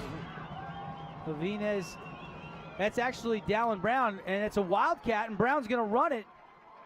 And I think he might be right at the 30, and it's going to be right at the sticks. That was Dallin Brown out of the Wildcat on a designed run, and that's a 1st down and a big one for the Pineview offense to keep this drive alive with 2:03 left on the clock. Yeah, we've seen Dallin get some snaps in the games when they get out of hand. I'm not sure if Havinez is out due to injury. This just doesn't make sense to me right now. This isn't kind of a special look for the offense. He's in the shotgun with Mapungi. He's talking to receivers. This isn't a Wildcat look on this play. Panthers down by 7, trying to put a drive together. It's Brown at quarterback. Nobody open. Now he's going to tuck, and he's going to strip and throw late, and it's almost intercepted by a streaking in Wyatt Perry, and it falls incomplete. Yeah, great read there by Perry, almost making the interception, but Dallin Brown is just running around for the life of him, as it looks like Havinez has come back in the game. I'm not sure the reasoning behind that substitution at this point, as it's now 2nd and 10. And Dallin Brown remains in the game, but it looks like he'll move back to his slot receiver position. Wow, this is intense now. 2nd down and 10. 27-20, Warriors with the lead. Havinez back at quarterback, throwing the out route, and a sure-handed catch. Diving inbounds by Hunter Moore. Dun-dun-dun, dun-dun-dun. Great play right at the sidelines, delivered a little bit low by Havinez, but Moore with his strong hands right for the 1st down. Big play there to keep this drive going. Panthers marching. Tense moments. And Havinez going to throw. Pressure comes, and he goes down. He goes down on the sack. They'll lose yardage back to their own 34, and the guy that came in and made the sack was Lamoureux, and he's shaken up a little, and he has to come off the field. And he was able to hang on. We're seeing on the replay, got him by the jersey, then went down and got him at the ankles, because Havinez can escape a lot of attempts, but that time got him by the shoes and brought him down for a huge sack after a big conversion by Pineview. 2nd and long now coming up for the Panthers as a timeout called on the field. 1:14 left to go. Snow Canyon leads 27-20. Pineview ball on their own 36-yard line.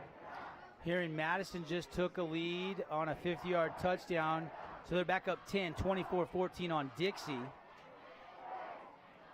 16-3, Hurricane leading over Canyon View. That game late 4th quarter, and Desert Hill still leading Cedar. Some First-Days Hardware updates, and we'll wrap it all up for you after our Johnson Pediatric postgame show. Not done yet, though. Panthers 2nd down and 17, and Havinez in trouble. Dumps it, but incomplete. He led Mapungi a little bit too far. 3rd down. And he's just getting no time here as Jaden Lacayo, Bryson Childs coming and driving him out of the pocket. He had Mapungi, but the ball just nosedived a little bit on him, which just would have been a gain for a little bit, but they need to get it into the hands of Mapungi any way possible, even with a handoff. I know it's 3rd and 17, but they're going to be going for it on 4th down. They got to get yardage, and so far the passing has not been working because of the pressure of Snow Canyon. Big play here. 4-down territory, though. They don't have to pick it all back up, but 3rd and 17, Pineview at their own 36. And it's intended for Brown. High, incomplete. 4th down coming. Wow. And the offense will have to stay on the field. Panthers with 1:05 to go, and I think 2 timeouts, or they only have 1 timeout remaining. They can't stop the clock enough to try to get, and they got to go for it here, and they will. The Snow Canyon players asking for the crowd to make some noise, and they are responding. First Region 9 game for Pineview. We all know what happened last week. Snow Canyon losing a heartbreaker 13-10 over at Dixie High. 1:05 to go, but more importantly, 4th and 17. Havinas gonna drop back, gonna let it fly, taking a shot. Has him Pungi, and it is tipped away at the last second by Perry. Wyatt Perry, I believe, diving, tips it, and it might have just been the AWP playmaker play of the game. Man, he came out of nowhere. Mapungi was following the ball, seemed open, and then here comes Perry to knock it away. We'll see it here on the replay, going deep. I like this play call, putting Mapungi out there in on the pass, but what a full extension there by Perry to knock it away and essentially seal the game for the Snow Canyon Warriors. Oh my. Could we see a rematch in the postseason? Both these teams look like playoff caliber teams early on in region play. And now victory formation for the Snow Canyon Warriors. They just got to take a couple kneel downs, and this game will be a win for Snow Canyon, 27-20. You got to be careful, just get a good snap, kneel it down, and they'll do it one more time, and this game will be in the books. Expect the unexpected in Region 9. Andy, you've been here now almost 2 years. You start to understand what we're talking about because you just never know who's going to win night to night when crosstown rivals go head to head. Yeah, I go into a game like this, for example, exactly thinking, it doesn't not going to come into play tonight, and then it does.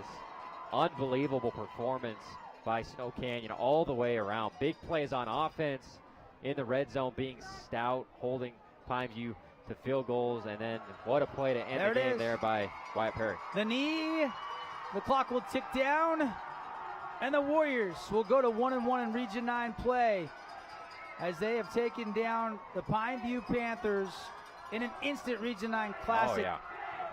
Shout out to both coaching staffs. They had the guys ready to go.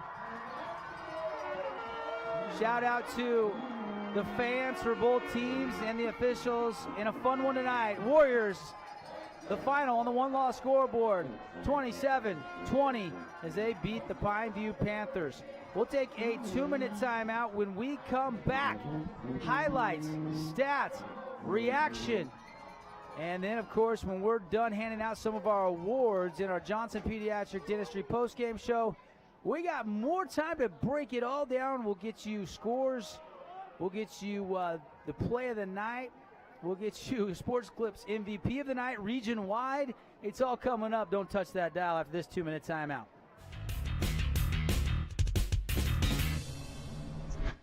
Music is a bridge between the material and the spiritual.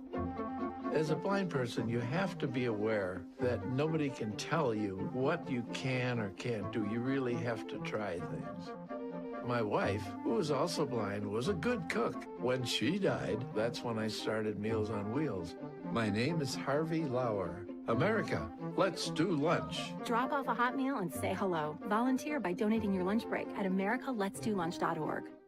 Connor is struggling in school. Finding lowest airfare to Istanbul. Why don't you understand me? I do. This is what it feels like for kids with learning and attention issues. Redirecting to understood.org. Por las cosas que nos pueden mantener seguros. Y ahora, las que llevamos con nosotros ofrecen alertas inalámbricas de emergencia. Por medio de un sonido y vibración particular, estarás al tanto donde quiera que estés. There is a place where the sun doesn't hide in the winter, where the greens stay green and the crimson canyons still glow. There is a place where dimples determine destiny, and a tiny wooden tee holds the outcome in the balance. There is a place where we drive for show, putt for dough, and settle the score with another round. There is a place. There is a place where the sun doesn't hide in the winter, where the greens stay green and the crimson canyons still glow. There is a place where dimples determine destiny, and a tiny wooden tee holds the outcome in the balance. There is a place where we drive for show, putt for dough, and settle the score with another round. there is a place.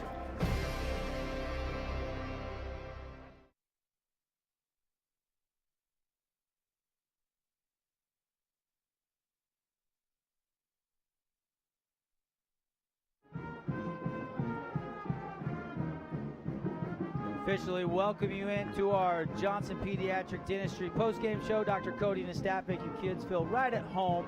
See why so many parents choose Johnson Pediatrics for their kids' dental needs.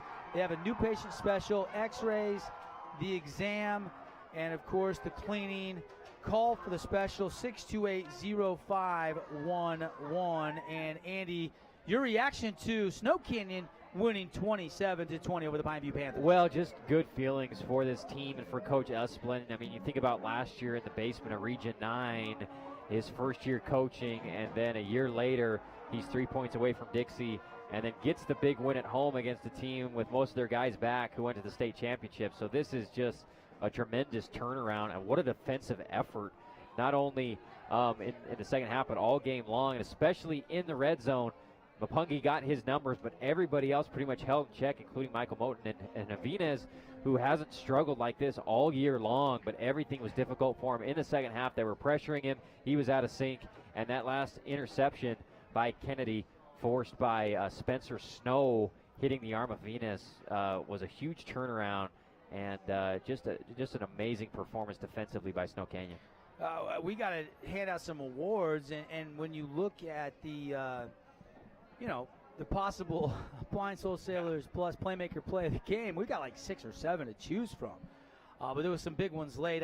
I think Kennedy's in the mix. I think Wyatt Perry in the mix. You almost got to go with the Snow Canyon defensive player, don't you? Yes. They had so many stands in the goal line, and this high-octane offense for Pineview just had pressure all night long. Even when they would look to be moving it down to score, somehow, some way, Snow Canyon would stand tall and have a play at a key moment in this game. We'll name the Dad's Trucking Player of the Game, our AWP Playmaker Play of the Game, in just a minute. But let's run some highlights. If you're just tuning in on CEC TV or you missed part of this game, let's go through a couple of the highlights. And really, most of the offensive scoring came in the first half. We were 20-17, Snow Canyon with the lead. But in the second half, Kennedy right there with the play we were just talking about. Yeah, and it's Spencer Snow. He's the one with the pressure. Hits the arm of Avinas as he's throwing it. That's just an easy interception for Kennedy. And then on the ensuing drive for Snow Canyon, Tosh Wright gets the carry on the stretch play. His longest run probably other night. Runs over a couple of Panthers on his way to a first down. And then Staley was just in the zone tonight, especially on the long ball, and he finds Andrew Day, gets behind the coverage in the back of the end zone. That's got to be an AWP Playmaker Play of the Game play right there, too. Yeah. How do you not give it to that? Yeah, I totally agree. And then the last defensive play of the game for Snow Canyon, it's Wyatt Perry coming over, knocking the ball away on fourth down away from Mapungi, who looked open for a split second, but Perry closed on it. Man, maybe we'll go Sports Clips MVP of the night, and we'll give it. Well, we'll let the guys announce it, but I'm leaning towards Staley and Day because they hooked up twice. Yes, yeah, they were a great connection, and Staley came through tonight. I mean, he was hit a few times hard, overcame some bumps and bruises to stay in the game, and he delivered on target all night long, especially in the most important situations. Great job by Marcus, Lauren, James, Dave, the whole crew from CEC TV. And appreciate the great replay all night long. Let's get to some of our awards because we want to get into the Region 9 wrap-up show and recap all of the games. But I want to remind everybody first, if you're just jumping in your car, you're already in your car, the Holbrook Asphalt Big Score Dessert is on. We got to get a tweet out. We got to get people to Yogurtland because everybody that goes and asks for the Holbrook Asphalt Big Score Dessert gets a free 5-ounce yogurt. Andy, should we go? Hannah want to go? Let's do it. Let's go. We'll meet you all at Yogurtland after this one. And Warrior fans, Panther fans, we'll see you all over there at Yogurtland. All right, as for the Dad's Trucking Player of the Game, Dad's Trucking, our longest-running sponsor, and they're one of the longest-running Southern Utah LTL transporters. They get a lot of your day-to-day items to you. They also got their Sinclair stations, top of the boulevard, Ernie's store, in St. George. There's now one in Hurricane, one in Cedar, and the original location in Beaver. And Andy, I'm going to give you the honor to sort this out. Who is your Dats Trucking player of the game? Well, as you said, there were so many big plays on defense, but it was spread out. I mean, Brock Nowatzki had a great game on defense. Miles Reynolds was all over the place. Fumble for a score by Nowatzki. Wyatt Perry, they had turnovers. They made big plays. They had those red zone stops. However, for me, I think I've got to give it to Staley, the quarterback, who's always kind of, the game manager, or this region's all about Barbin and Javinez. Well, he outplayed him tonight and was on target, made big plays, and went well over his averages to get the biggest win in Snow Canyon for a long time. Yeah, we're going to give him a Sports Clips free MVP haircut as the Dats Trucking player of the game. All right, I don't know. There's 4 plays I'm looking at for the Playmaker play of the game, brought to you by Appliance Wholesalers Plus. See the boys at AWP, the number 1 playmakers in the appliance business. GE, they just got some Samsung appliances in. I was in there the other day, and there's an iPad built into the new Samsung refrigerator. And you can go to the TuneIn app, and you can put on Sports Radio 97.7 ESPN while you're cooking in the kitchen. And the boys left it on that for me. And I was in there the other day, and they had it on, and I thought that was pretty darn cool. So go check out. You're going to save money. You're going to buy direct from the distributors at Appliance Wholesalers Plus. There's the scoop and score that really set the tone early by Brock Nowatzki. 23-yard fumble recovery for a touchdown, 22 yards somewhere. I'm not exactly sure where he picked it up. You had the Wyatt Perry deflection at the end of the game. You had the Staley to Day touchdown that was the 7-point difference. And then you really have the Kennedy interception. It's got to be one of those 4 plays, in my opinion. Yeah, I agree. I kind of lean towards the Kennedy interception because it's in the red zone. It was in the red zone. It's the fourth quarter, late in the fourth quarter, and they're threatening. It's a tie ball game at that point, and it's got to be a combined kind of award, I think, between Snow and Kennedy making the pick. Yeah, I think Spencer Snow needs a shout-out tonight. I think we learned this defense it was no fluke last week that they held Dixie to 13 points. They held Pineview to 20 tonight. They turned them over, 3 times, and they get the win. More importantly, they win on the scoreboard, which they did not last week, to go to 1-1. Your AWP Playmaker play of the game, Snow rushing Javinez, caused him to throw it underneath, and Kennedy with the pick returned it out to the 20, and that set up the game-winning drive where Staley hit Day. How about our Jimmy John Super Sub of the game? I think it's kind of easy tonight because Tosh Wright did not start this game. It was Beathers for the first 2 series, and then Tosh Wright comes in, and he started chewing up chunks of yardage, and I think he's got to be your Jimmy John Super Sub of the game. Yeah, I would agree with that. Had over 40 yards in the first half. Then that last drive, he set him up for that last touchdown with a big 10-yard, 12-yard run for a first down, breaking tackles, and he ran over several Panthers tonight. He's a very physical runner. And I would totally agree with that for the sub of the game. Jimmy John's, the official sandwich for people who hate to wait. Order a Jimmy John sandwich delivery today. Jimmy John's, where fresh and fast meat. Visit any of their Southern Utah locations. Do want to take a look at some final Wilkinson statistics. Also, do want to take a look at our Ron Shell look ahead on the broadcast calendar. So let's take a 60-second time out. If TV needs to cut away, we can cut away. If they want to stick around, we'll welcome them back along with our radio audience as it's a final here inside our Johnson Pediatric Dentistry postgame show. Snow Canyon upends Pineview 27-20. Back in 60 seconds.